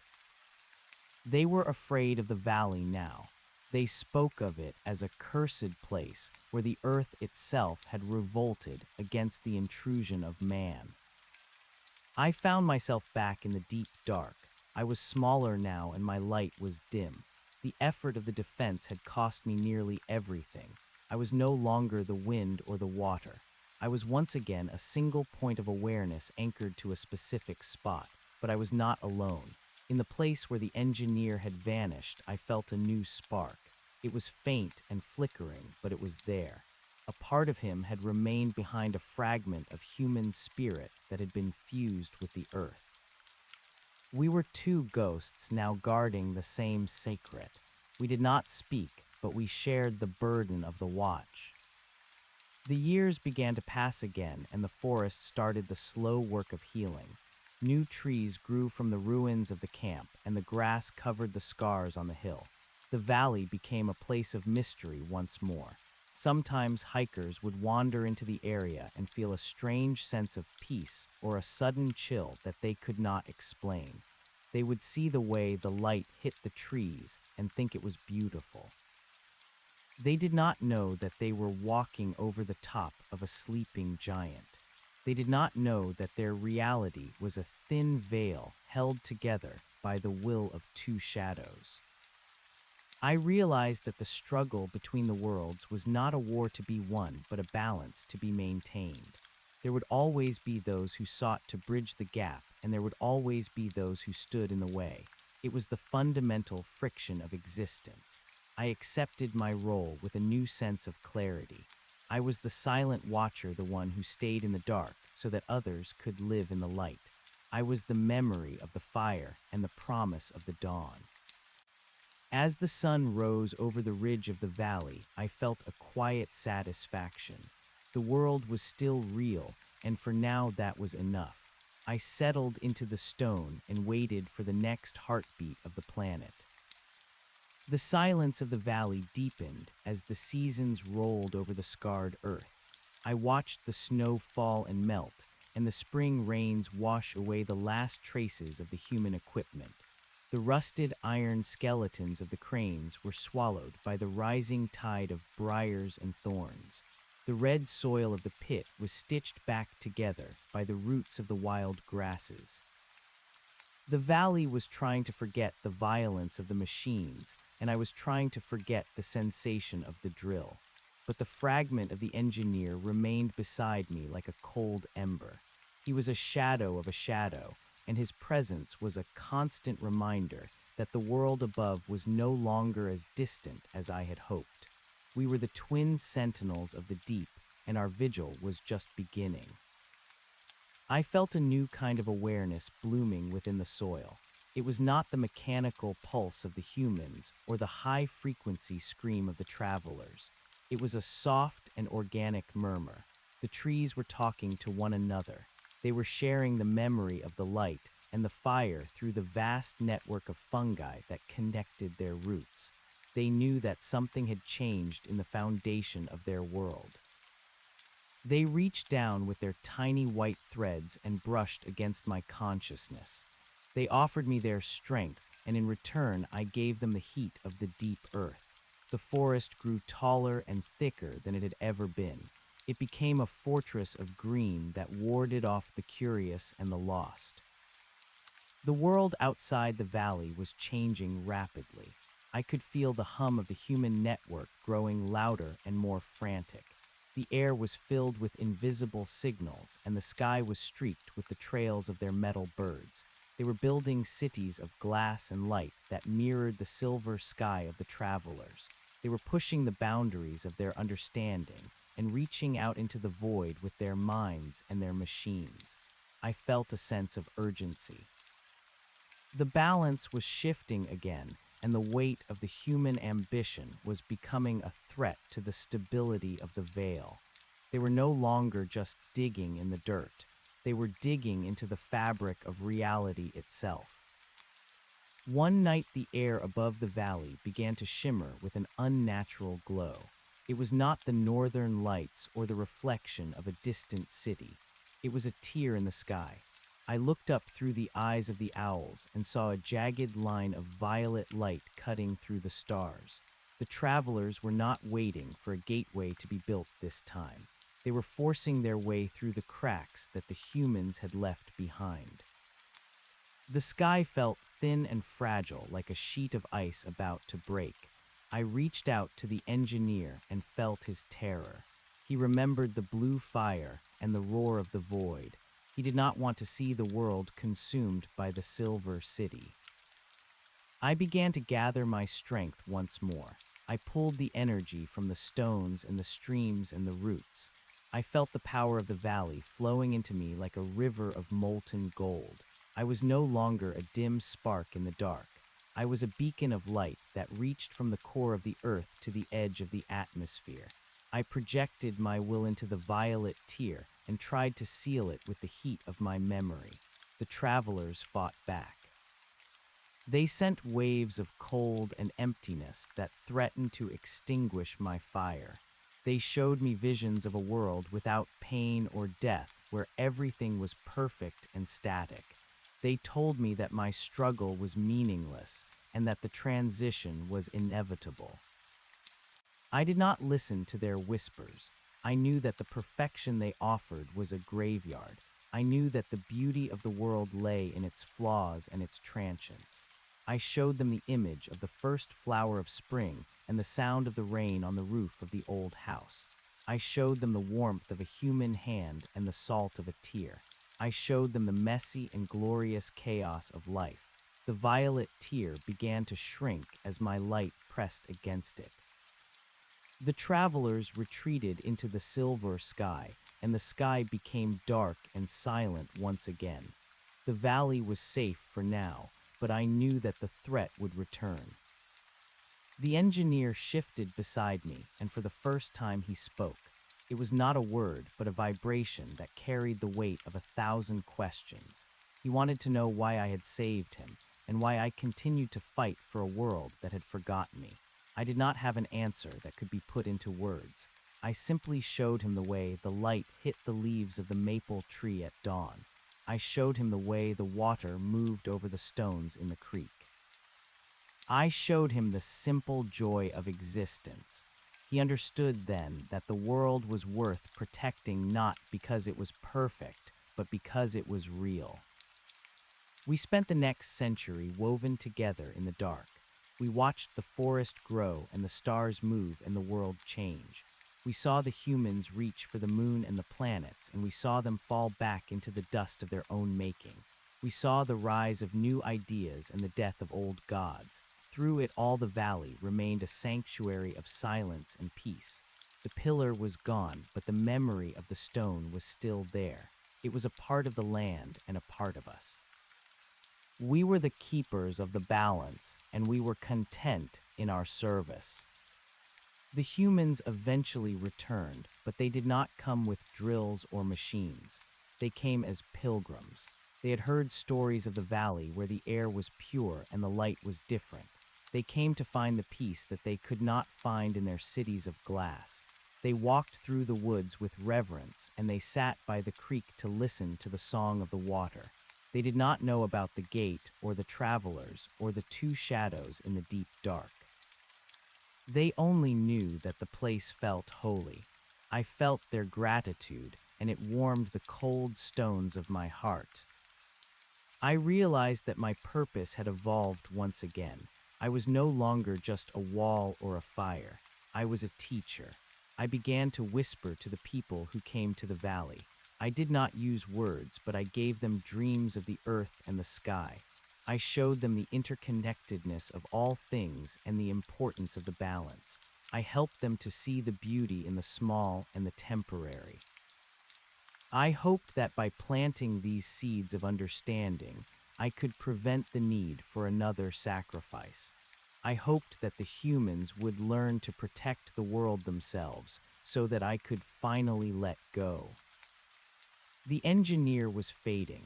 His fragment of spirit was becoming a part of the limestone and the quartz. He was losing his individuality and becoming a part of the collective consciousness of the valley. I felt a sense of sadness as his light grew dim, but I also felt a sense of peace. He had found his rest, and he had done his part. I was the only one left now. I was the last sentinel of the old world and the first guardian of the new. I settled back into the deep dark and prepared myself for the long wait. The sun rose and set 1,000,000 times. The mountains were ground down into hills, and the hills were washed away into the sea. The world moved through its cycles of birth and death and rebirth. I was always there watching and waiting and holding the line. The reflection was a distant memory, and the silver sky was a dream of the past. The valley was silent, and the stars were bright, and the world was real. That was all that mattered in the end. That was all that had ever mattered.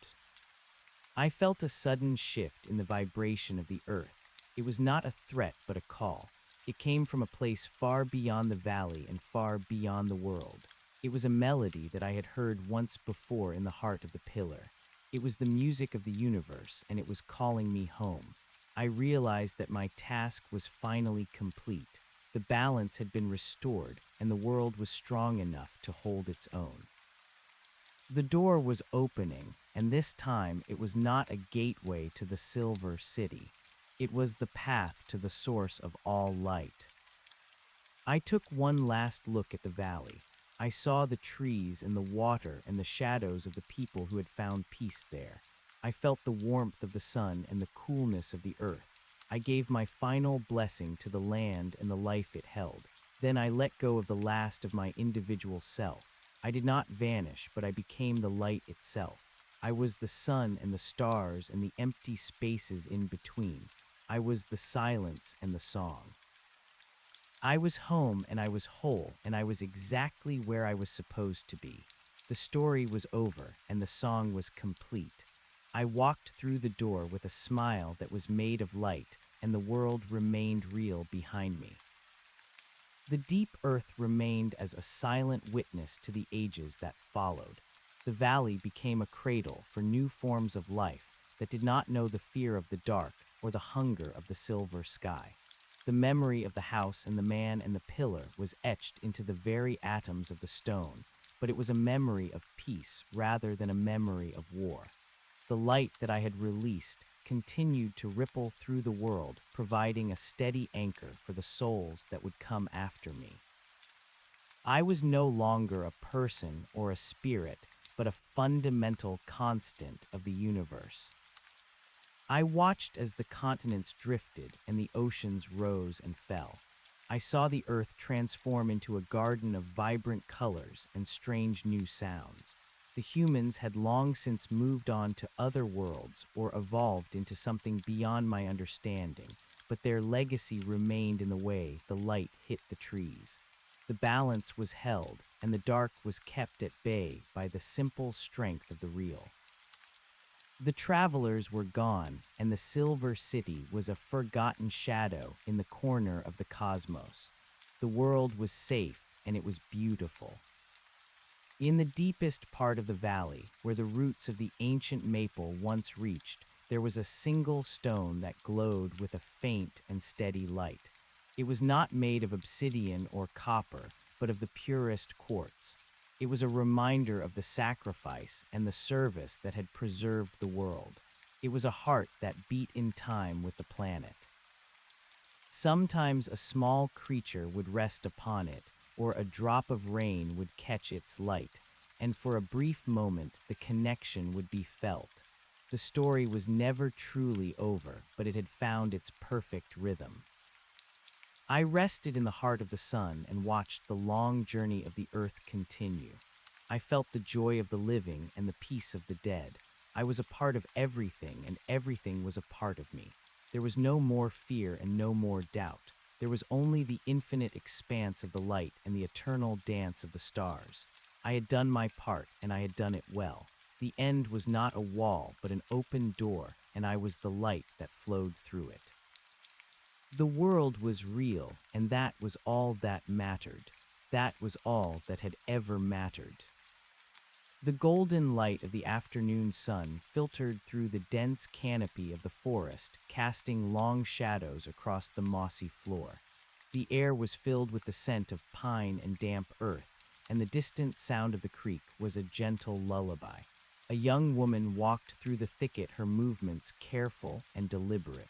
She was not a pilgrim or a scientist, but a seeker of quiet places. She stopped at the edge of the jagged red hill and looked down into the depression where the camp had once stood. She did not see the ruins or the ghosts. She saw only the beauty of the reclamation. She sat down on a flat stone and closed her eyes. She felt the vibration of the earth beneath her and the warmth of the sun on her face. She did not know why this place felt different, but she felt a sense of belonging that she had never felt anywhere else. She felt a whisper in her mind, a soft and wordless expression of gratitude. She smiled and let out a deep breath, releasing the tension of her life in the city. For a moment, she was a part of the balance.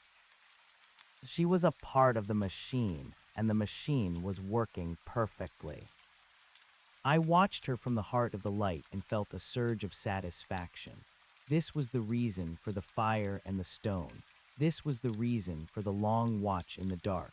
The world was safe for her and for all those who would come after. The sacrifice had been worth it. The story had reached its natural conclusion and the song was finally complete. I settled into the infinite peace of the universe, and for the first time in an eternity, I was truly at rest. The light was bright and the world was real, and I was exactly where I was supposed to be. The light did not remain a static pool of memory. It began to expand and contract like the lungs of the universe. I felt the transition from being a singular observer to becoming the very medium of existence. I was the space between the leaves and the heat within the stone. The young woman on the hill did not know that her breath was a part of my own. She opened her eyes and saw a world that was vibrant and sharp. Every blade of grass seemed to hum with a secret energy. She reached down and touched the soil, and for a moment our consciousnesses touched. I showed her the history of the valley, not as a series of events, but as a series of feelings. I showed her the cold weight of the winter and the sudden burst of the spring. I showed her the resilience of the earth. She stood up and began to walk deeper into the woods. She was drawn toward the center of the valley, where the ground felt solid and ancient. I guided her footsteps without her knowing it. I wanted her to see the legacy of the balance. As she moved, the trees seemed to bow slightly as if acknowledging a guest of honor. The air grew cool and sweet. She reached the spot where the great maple had once stood. The stump was gone, now replaced by a thick carpet of emerald moss.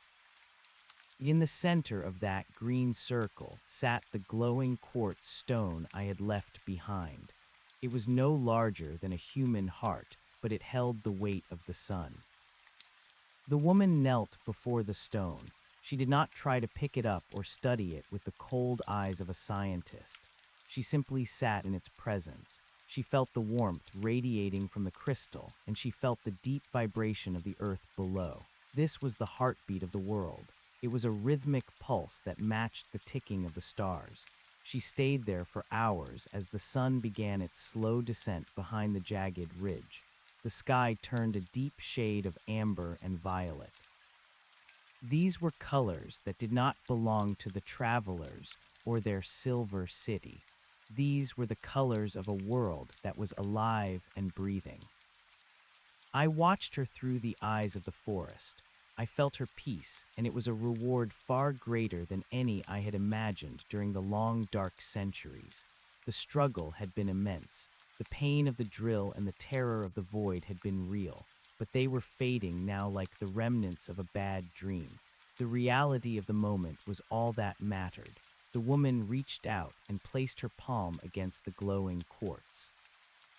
A soft golden light traveled up her arm and settled in her chest.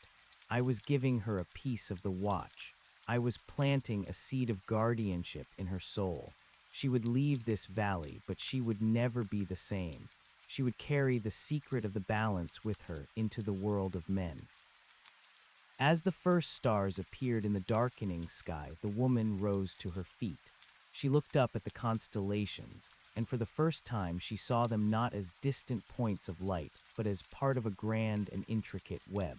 She understood that she was not alone, and that the world was not a collection of random accidents. It was a masterpiece of intent. She turned and walked back toward the edge of the valley, her heart light and her mind clear. She would go back to her life, but she would move with a new grace. She would be a protector of the small things. She would be a voice for the silent earth. I felt the engineer stir within the stone of the valley. He was almost entirely gone, now merged with the foundation of the world. But a small part of him felt the departure of the woman, and he felt a sense of completion. We had done what we were meant to do. We had held the line until a new generation was ready to understand the cost of the light. The valley was no longer a cursed place or a mystery to be solved. It was a temple of the real. The silence that followed her departure was profound and beautiful. It was the silence of a task well done. The years continued to flow like a river toward the sea. The climate shifted, and the species of the forest changed. New creatures crawled through the undergrowth, and new birds sang in the branches. The human cities far away grew and fell and were replaced by others. I watched it all from my position in the heart of the light. I saw the rise and fall of civilizations as if they were the flickering of a candle in a drafty room. They were temporary and fragile, but they were part of the dance. I no longer felt the need to intervene. The balance was stable. The veil was thick and strong. I realized that the travelers had not been evil in the way humans understood the word. They were simply a different expression of the universe. They were the cold logic of the infinite seeking to organize the chaos of the living. But the chaos was necessary. The friction was the source of the heat. Without the struggle, there would be no growth. Without the darkness, there would be no appreciation for the dawn. I had been the mediator between these two forces, and in doing so, I had discovered the true nature of my own existence. I was the bridge. The quartz stone in the center of the valley began to sink slowly into the earth. It had fulfilled its purpose as a physical anchor, and now it was becoming a spiritual one. It moved through the layers of soil and rock, passing through the veins of coal and the pockets of gas. It went down into the deep dark where I had once waited in fear. But the dark was no longer a place of terror. It was a place of rest. The stone settled into the core of the mountain, becoming part of the very bones of the planet. Its light did not go out. It simply changed frequency. It became a steady hum that resonated with the rotation of the earth. I felt a sense of immense scale. I was the mountain and the valley and the wind that moved between them. I was the moisture in the clouds and the salt in the sea. My awareness was no longer tethered to a single point in time or space. I was the history of the world and its future. I saw the day when the sun would expand and swallow the earth, and I saw the day when the stars would finally go cold. I saw that even then the light would remain. It would move on to new worlds and new forms. The story would continue in a different language, but the theme would be the same. The memory of the house on the hill came back to me one last time. I remembered the man who had lived there and the way he had looked at the stars. I remembered the simple wooden walls and the smell of the wood smoke. That house was gone, and the man was gone, but the love he had felt for the land was still here. It was the foundation upon which everything else had been built. His simple life had been the catalyst for the preservation of the world. It was a reminder that no life is too small to be significant. Every action ripples through the fabric of reality. I felt the presence of the other sentinels now. They were scattered across the globe, hidden in the depths of the oceans and the peaks of the highest mountains. We were a network of light holding the world together. We did not speak in words, but we knew each other by our vibrations. We were the silent guardians of the blue planet. We had all made our sacrifices, and we had all found our peace. The earth was a jewel in the darkness of the void, and we were the facets that caught the light. The sun rose over the valley once more. It was a perfect morning. The dew sparkled on the leaves, and the mist rose from the creek in long white ribbons. The world was at peace. There were no machines and no drills and no violet tears in the sky. There was only the sound of the wind and the pulse of the living. I settled into the infinite and let the last of my thoughts dissolve. I did not need them anymore. I was the light, and the light was everything. The world was real, and it was enough. The deep earth hummed with a quiet joy. The layers of stone shifted and settled, finding their final positions.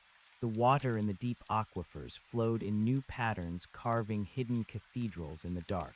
The minerals crystallized into beautiful shapes, reflecting a light that no human eye would ever see. The world was a work of art that was never finished. It was a song that never ended. I was the listener and the singer and the song itself. The final heartbeat of my individual journey arrived. It was not a moment of death, but a moment of total integration. I felt the last of the boundaries between myself and the universe vanish. I was the atom and the galaxy. I was the moment and the eternity. I looked back at the valley one last time and saw it for what it truly was. It was a cradle of life, a sanctuary of the spirit. It was a place where the impossible had become possible because someone had dared to care. I closed my eyes even though I no longer had eyes to close. I felt the warmth of the cosmic fire. I felt the cooling of the celestial winds. I was home. The journey that had begun in the silence of the stone had ended in the music of the spheres. The story was complete. The balance was held. The world remained real and vibrant and full of wonder. I was the light that watched over it, and I was satisfied. The long watch was over, and the eternal dawn had begun. In the world above, the forest continued to grow. The red hill was now a gentle mound covered in wildflowers. The creek was clear and cold, teeming with life. The air was filled with the songs of 1,000 birds. The humans who came to the valley felt a strange and wonderful sense of peace. They did not know the name of the one who had saved them.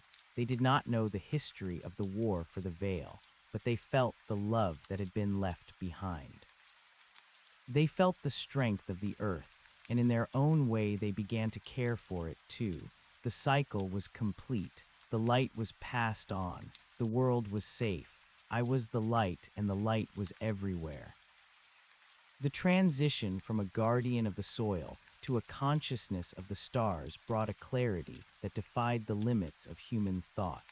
I moved through the layers of the atmosphere like a breath of heat rising from a summer field. The higher I drifted, the more the curvature of the earth revealed its fragile majesty.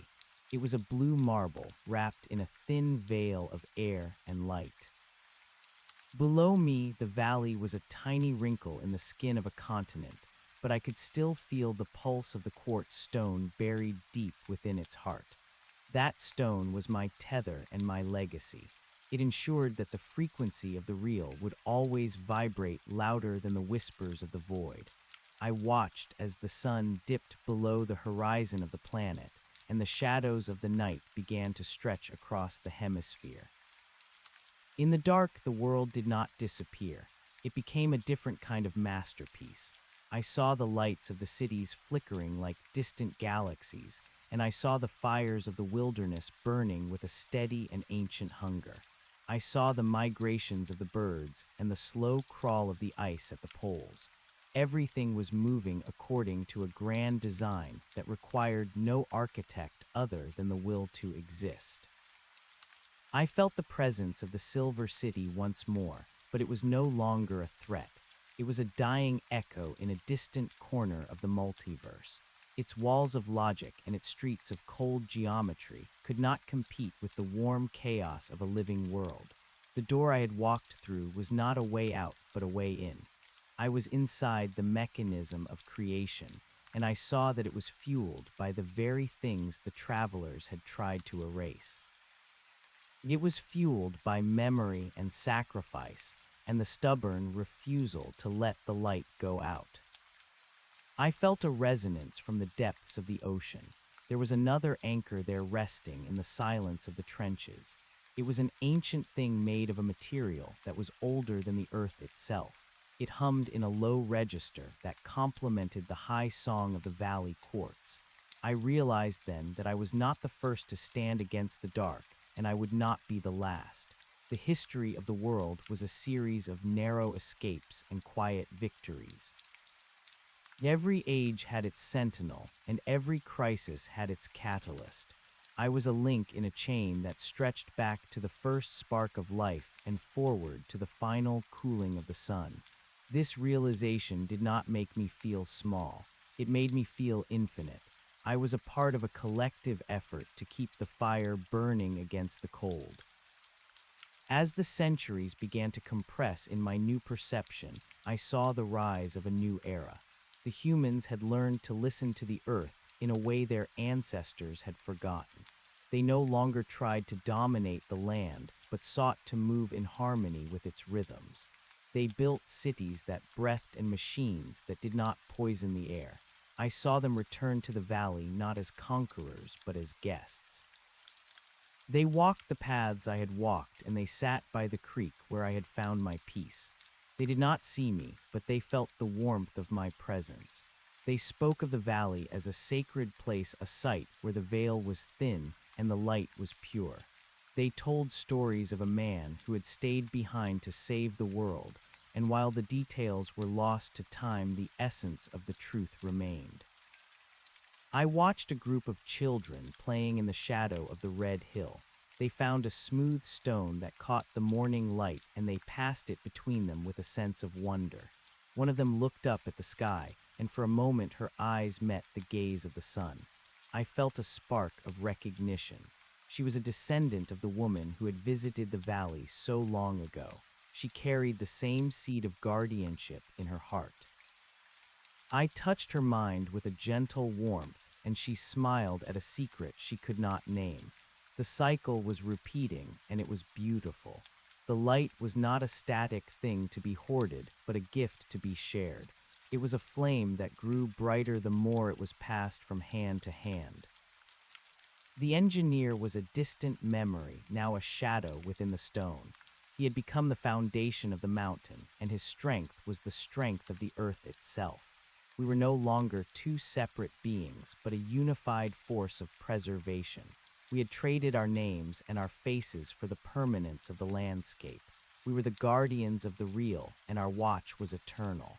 The silence of the deep earth was no longer lonely. It was filled with the music of the spheres and the steady heartbeat of the planet. We were at rest, but we were also more active than we had ever been. We were the tension in the tectonic plates and the flow of the magma. We were the stabilizers of the world. I saw the moon rise and fall thousands of times until it was a blur of silver light. I saw the stars shift in their positions as the galaxy rotated on its axis. The Earth was a traveler in its own right, moving through the vastness of space with a quiet confidence. It was protected by the shield of our light and the strength of its own spirit. The dark was still out there waiting at the edges of the universe, but it could not enter. The door was closed and the lock was made of the purest quartz. The Silver City was a ghost of a possibility that had never come to pass. The world was safe because the world was loved. I felt a sudden shift in the vibration of the cosmos. It was a new song beginning to form in the distance. It was the sound of other worlds waking up and finding their own light. I realized that my task was not just to protect the Earth, but to be a part of a much larger awakening. The light I had released was reaching out to other stars and other planets. It was a signal that the real was strong and that the dark could be defeated. I was a beacon in the night, and other beacons were answering back. The universe was not a cold and empty place, but a garden of light waiting to bloom. I settled deeper into the heart of the sun. The heat was not painful but comforting. It was the source of all life and the destination of all spirits. I saw the entire history of the world laid out before me like a tapestry of fire and water. I saw the moments of great struggle and the moments of quiet peace. I saw that every tear shed and every drop of blood spilled had been a part of the price of the real. It was a high price, but it had been paid in full. There were no more debts and no more shadows. There was only the light and the truth it revealed. The valley remained the anchor of my soul. Even as I expanded to the edges of the galaxy, I kept a part of my awareness in that small green place. I watched as the seasons turned and the trees grew tall and fell to the earth to become soil for the next generation. I saw the creek carve new paths through the stone and the flowers bloom in the spring. It was a small and humble thing compared to the majesty of the stars, but it was the most important thing in the existence of the universe. It was the place where the balance had been held. It was the place where the story had found its heart. I felt a sense of profound gratitude for the man I had been. He had been tired and afraid and alone, but he had not turned away. He had faced the dark with nothing but a wooden staff and a flicker of hope. He had carried the weight of the world on his shoulders, and he had not broken. His sacrifice had been the key to the door. I looked at the memory of his face, and I saw the face of every hero who had ever lived. They were all part of the same light. They were all part of the same song. The final part of my journey was not a destination, but a state of being. I was no longer waiting for anything. I was the thing itself. I was the moment of the sunrise and the stillness of the night. I was the growth of the forest and the erosion of the mountain.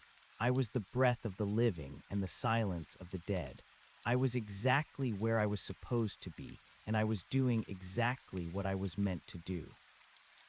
The story was not over because the story was the universe itself, and the universe was just beginning to find its voice. I saw the future of the earth, and it was a vision of light. I saw the day when the humans would leave the cradle and find their place among the stars. They would take the light of the valley with them, and they would plant it on other worlds. They would become the guardians of the new frontiers, and they would remember the lessons of the earth. They would know that the real is not something to be taken for granted, but something to be protected with everything they have. They would be the new sentinels, and I would be there to guide them from the heart of the sun. The deep earth continued to hum its quiet joy. The quartz stone in the core of the mountain was a steady pulse of reassurance. It whispered to the stone and the soil and the roots of the trees. It told them that they were safe and that they were beautiful.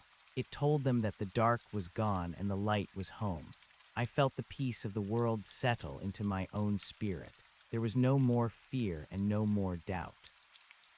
There was only the infinite expanse of the light and the eternal dance of the stars. I had done my part, and I had done it well.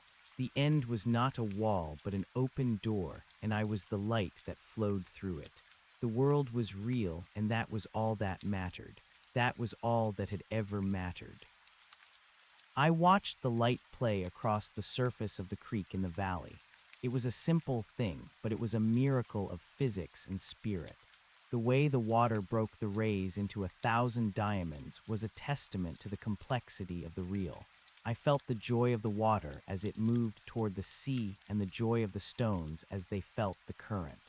Everything was alive and everything was connected. The barrier between the physical and the spiritual had vanished.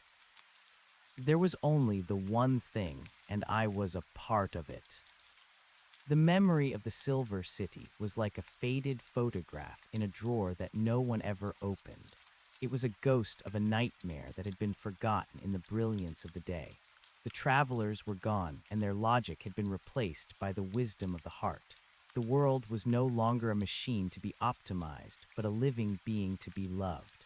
I felt the pulse of the planet in my own veins, and I knew that we were one. The watch was no longer a burden, but a celebration. I saw the continents shift and the mountains rise and fall. I saw the oceans expand and the deserts turn green. The earth was a living canvas and time was the brush. I watched as the story of life unfolded in a million different ways, each one more beautiful than the last. There were moments of great tragedy and moments of great joy, but they were all part of the same masterpiece. The balance was held and the light was steady. The world was safe and it was real. I rested in the heart of the sun and watched the long journey of the earth continue. I felt the peace of the universe and the joy of existence. I was the light and the light was everywhere. The story was complete and the song was finally at rest. I was home and I was whole and I was exactly where I was supposed to be. The world remained real behind me and the light flowed forward into the infinite. There was nothing left to say and nothing left to do. I was the light and that was enough. The expansion of my consciousness did not stop at the edge of the solar system. I felt the pull of the distant nebulae and the cold fire of the stars that had yet to be born. My perspective shifted from the singular focus of a planetary guardian to a cosmic witness. The valley was still there at the center of my being, but it was now a single note in a symphony that spanned the entire galaxy. I watched as the light of the sun reached out into the darkness, touching the hulls of the ships that the humans had finally begun to build. These were not the machines of the travelers. They were vessels made of metal and glass and hope. They were powered by the same resonance that I had found in the quartz stone. They did not tear through the fabric of reality, but moved with it like sails catching a divine wind. The humans had changed. I could see the glow of their spirits from across the vast distances of space. They carried the memory of the Red Hill and the Clear Creek in their collective DNA. They had become a species of gardeners and poets. When they landed on new worlds, they did not seek to strip the resources or flatten the hills. They knelt in the alien soil and listened for the heartbeat of the land. They waited for the permission of the local spirits before they built their homes.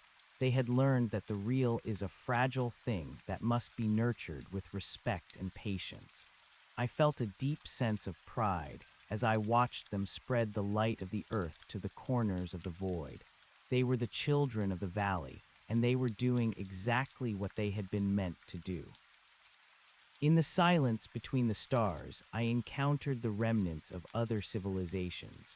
Some were like the travelers had been cold and logical and lost in their own abstractions. They were drifting through the dark like ghosts unable to find a home because they had forgotten how to love the ground beneath their feet. I reached out to them with the warmth of the sun and the strength of the valley quartz. I showed them the beauty of a single flower and the complexity of a drop of water. Some of them turned away unable to process the intensity of the real, but others felt a spark of recognition. They began to remember the worlds they had lost and the lives they had discarded. I watched as they turned their ships back toward their own origins, seeking to rebuild what they had destroyed. The light of the earth was a healing force that knew no boundaries. I felt the presence of the other sentinels again. We were no longer hidden in the depths of the oceans or the peaks of the mountains. We had become the constellations themselves. We were the patterns of light that guided the travelers home. We spoke in the language of gravity and electromagnetism, holding the stars in their orbits and the planets in their paths. We were the weavers of the cosmic tapestry, and we worked with a joy that surpassed understanding. There was no more sacrifice and no more pain. There was only the constant unfolding of the mystery. The world was not just a place but a process, and we were the agents of that process. Back on the earth, the centuries turned into millennia. The continents continued their slow dance across the surface of the globe. The ice caps advanced and retreated in a rhythmic pulse that mirrored the breathing of a great beast. The valley where it had all begun was now at the heart of a vast mountain range. The Red Hill had been pushed high into the thin air where the snow never melted. The quartz stone was buried under miles of rock, but its vibration was stronger than ever. It was the anchor of the entire planet, ensuring that the frequency of the real would never fade. I could feel the engineer still there, a part of the deep tectonic structure. He was the weight and the pressure and the heat. He was the silence that gave meaning to the sound. I saw the rise of new species that the humans had never known, creatures of the air and the water that possessed their own kind of wisdom. They did not build cities or write books, but they understood the song of the earth better than anyone. They moved in perfect harmony with the seasons and the tides. They were the new guardians of the local ecosystems, and they carried the light in their eyes. I watched them play in the ruins of the old world, finding beauty in the rusted metal and the crumbling concrete. To them, the past was just a layer of soil, a foundation for the new growth. They did not mourn what was gone, but celebrated what was present. The Silver City had long ago dissolved into the static of the background radiation. It was a failed experiment in a universe that demanded blood and breath and dirt.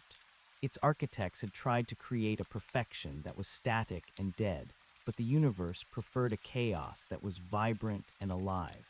I realized then that the war for the veil had never been about winning or losing. It had been about choosing between the map and the territory. The travelers had wanted the map, but I had chosen the territory. I had chosen the sting of the cold water and the smell of the wood smoke. I had chosen the vulnerability of the flesh and the permanence of the stone, and in making that choice, I had saved the only thing that mattered. I drifted through the rings of a gas giant, feeling the tug of its many moons. Each moon had its own personality and its own history. Some were frozen wastelands, and others were volcanic hellscapes, but they were all part of the family of the sun. I saw the light reflecting off the ice crystals and the shadows dancing across the craters. It was a dance of geometry and light that had been going on for billions of years. I was the witness to this beauty, and I was the participant in its creation. I felt the connection between the smallest atom in the valley and the largest star in the sky. It was a single thread of light that bound everything together. The timeline of the universe began to stretch out before me in a way that I could finally grasp. I saw the end of the stars and the cooling of the galaxies. I saw the long dark that awaited at the end of time, but I did not feel afraid. I saw that even in the ultimate silence, the light of the real would remain. It was not dependent on the burning of hydrogen or the fusion of elements. It was a fundamental property of existence itself. The love that the man had felt for his land was an indestructible force that would outlast the universe. It was the seed of the next creation, waiting in the dark for the right moment to bloom. I returned my focus to the earth one last time. It was a different world now, but the essence was the same. The children were still playing in the meadows, and the birds were still singing in the trees. The humans had returned from the stars to visit their ancestral home. They walked the ancient paths with a sense of reverence. They did not need technology to communicate with the spirits of the land. They had learned to listen with their hearts. I felt the warmth of their gratitude as it rose up from the surface of the planet like a golden mist. They knew that someone had stayed behind. They knew that a price had been paid, and they honored that sacrifice by living their lives with a fierce and joyful intensity. I felt a sense of completion that was as solid as the quartz stone. The story of the man and the engineer in the valley was a small part of a much larger narrative, but it was the part that had made everything else possible. It was the pivot point upon which the destiny of the world had turned. I looked back at the moment in the cabin when I had first felt the presence of the travelers. I saw the fear and the exhaustion in my own eyes. I wanted to tell that man that it would be all right. I wanted to tell him that his simple life was the most important thing in the universe. But I did not need to. He already knew. He had known it every time he looked at the stars or smelled the wood smoke. He had known it because he was a part of the real. The light of the sun was my home now, but the valley was my heart. I existed in both places at once and in 1,000 other places besides. I was the light that watched and the light that acted. I was the silence of the stone and the music of the spheres. The transition was final and the integration was total. I had become the very thing I had sought to protect. I was the world and the world was me. There was no longer any distance between the observer and the observed. There was only the flow of existence and the steady pulse of the light. I watched the Earth spin in its slow and graceful orbit. It was a jewel in the darkness, a sanctuary of the spirit.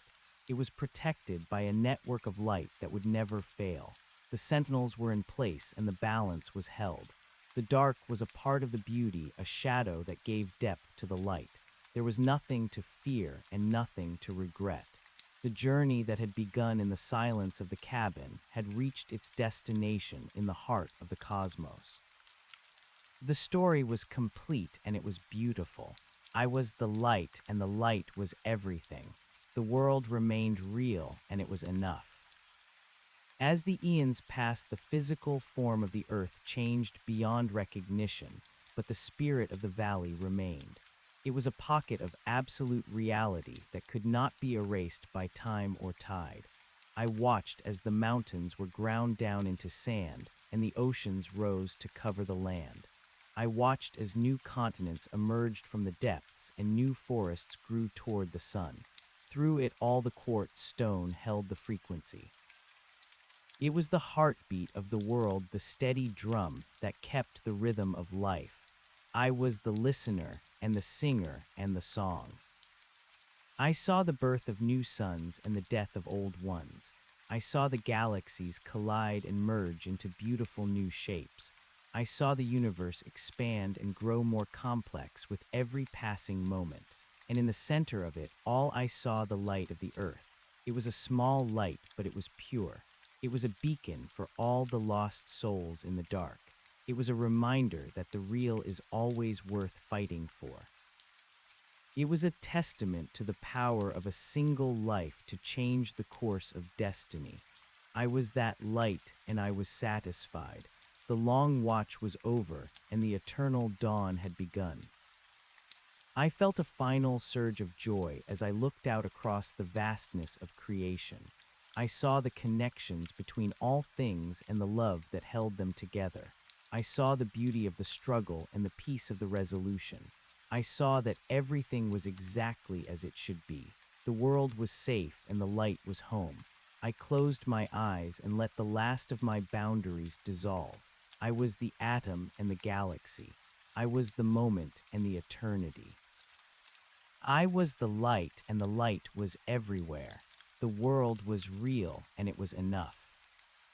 In the quiet places of the universe, the song of the valley continued to play. It was a low and steady hum that resonated through the fabric of space and time. It was the sound of the earth breathing and the sound of the light shining.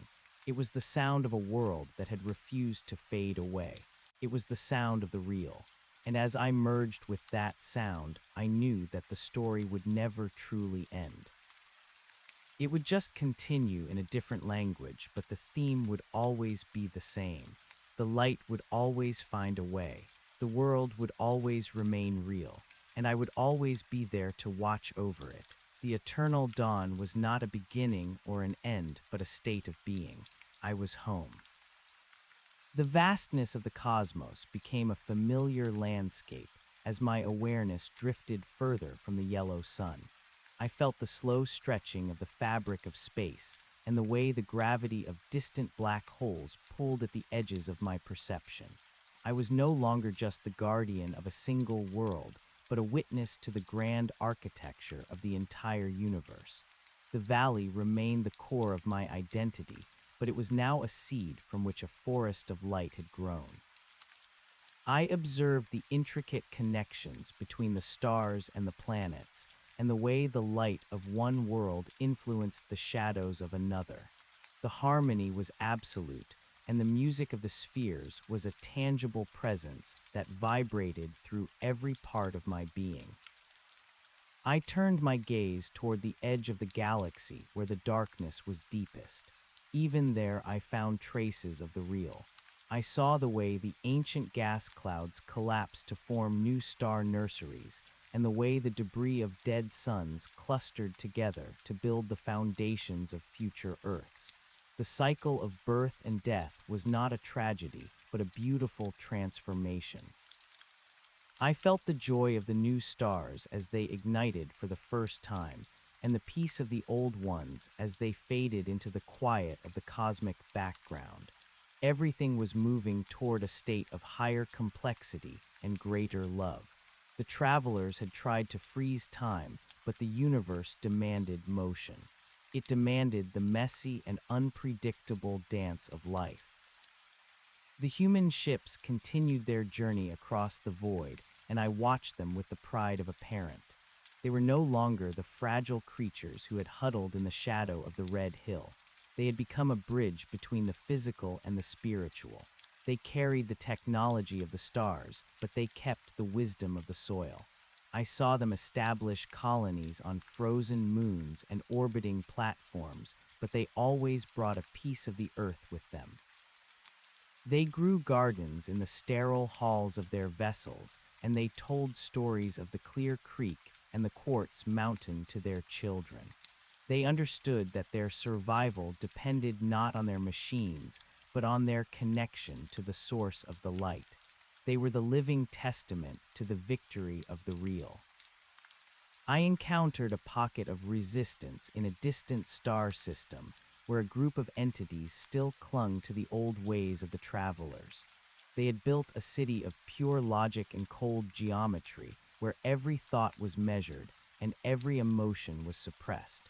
They had walled themselves off from the rest of the universe, fearing the unpredictability of the natural world. I did not attack them or try to force them to change. I simply bathed their world in the warmth of the sun and the resonance of the quartz. I showed them the beauty of a sunset and the sound of the wind through the trees. I let them feel the heartbeat of the earth. Slowly, the walls began to crumble. The logic began to give way to the wonder. I watched as they opened their doors to the light and allowed the chaos of life to enter their sterile halls. They began to breathe again, and in that breath they found their salvation. The timeline of my existence became a river that flowed in many directions at once.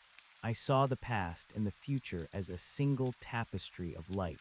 I saw the moment when the first fish crawled onto the land and the moment when the last star would blink out of existence. It was all part of the same story, and every part was necessary. I saw the struggles of the small creatures in the valley and the grand designs of the cosmic architects.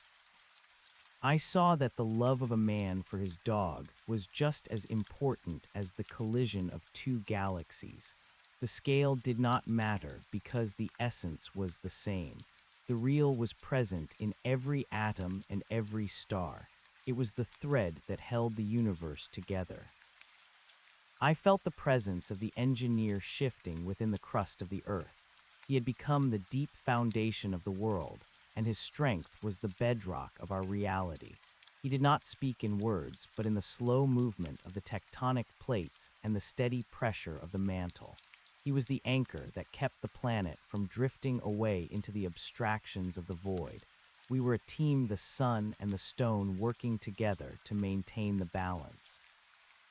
We were the sentinels of the threshold, and our watch would never end. There was a profound sense of satisfaction in this partnership. We had both given up our individual lives to become something much greater. We had become the world itself. I watched as the moon slowly drifted away from the earth a few inches every year. It was a slow farewell that would take billions of years to complete. I saw the way the tides changed as the distance increased and the way the rotation of the planet slowed down. These were not signs of decay, but of maturation. The earth was growing older, and its rhythms were becoming more deliberate. I felt the peace of the long afternoon of the world. The frantic energy of the early years had been replaced by a calm and steady glow. The light was no longer a flicker in the dark, but a constant and unyielding presence. The memory of my human life was like a dream that I had once had long ago. I remembered the smell of the pine needles and the taste of the cold water. I remembered the weight of the wood in my arms and the heat of the fire in the hearth. These memories were the treasures that I carried with me into the heart of the sun. They were the proof that I had once been a part of the world I now protected. They were the source of my compassion and the reason for my strength. I did not mourn the loss of my physical body because I had gained the entire universe. I was the light that touched everything and the spirit that moved through all things. I saw the rise of a new civilization on a planet orbiting a twin star system. These beings were different from humans in every way, but they possessed the same spark of the real. They lived in the oceans of their world and sang songs that could be heard across the surface of their moons. I reached out to them and shared the memory of the valley. I felt their joy as they incorporated the resonance of the quartz into their own music. The light of the earth was spreading like a ripple in a pond, touching every corner of the galaxy. It was a contagion of hope and a virus of reality. The universe was waking up, and I was the one who had rung the bell.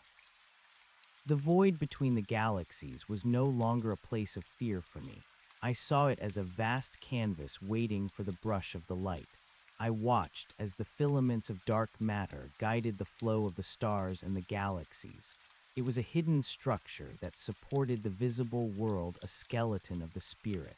I felt the connection between the dark and the light, and I saw that they were two sides of the same coin. The dark was not the enemy, but the partner of the light. It provided the contrast that made the beauty possible. I accepted the shadows as part of the masterpiece, and I found peace in the totality of existence. Back on the earth, the seasons continued their eternal cycle. The winter brought the snow and the silence, and the summer brought the green and the song. I felt the joy of the hibernating bears as they waited for the spring, and the excitement of the birds as they returned from the south. The valley was a microcosm of the entire universe, a place where the laws of physics and the desires of the spirit met in perfect harmony. I watched as a young woman hiked up the red hill and sat on the summit to watch the sunset. I felt her breath catch in her throat as the sky turned to fire and gold. In that moment, she was the center of the universe, and I was the light that blessed her. She did not know my name or my story, but she felt my presence. She felt the reality of the world, and she knew that she was home. I saw the end of the human era on the earth not as a catastrophe, but as a graduation. They had learned everything the planet had to teach them, and it was time for them to move on. They left behind a world that was more beautiful than they had found it.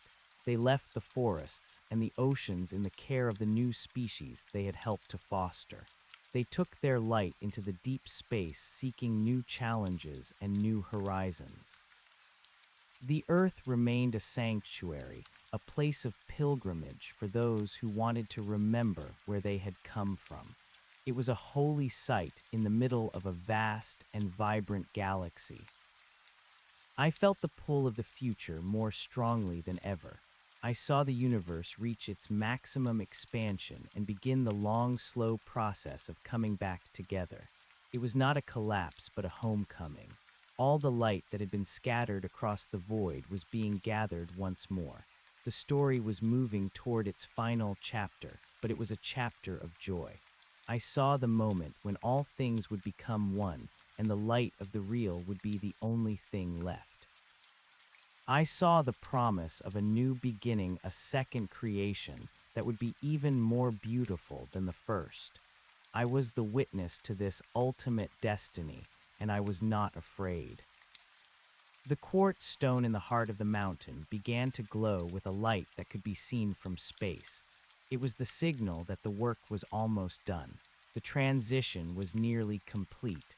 I felt a sense of profound stillness settle over my spirit. There were no more movements to make and no more words to speak. I was the light, and the light was the truth. The world was real, and it would always be real.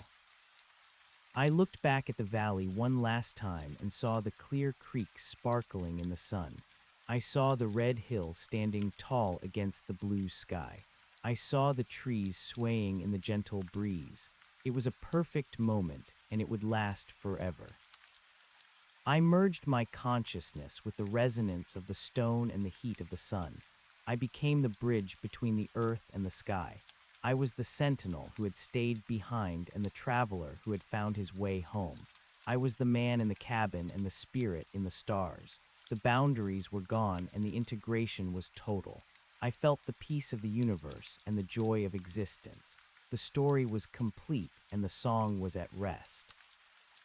I was home and I was whole and I was exactly where I was supposed to be. The world remained real behind me and the light flowed forward into the infinite. There was nothing left to say and nothing left to do. I was the light and that was enough.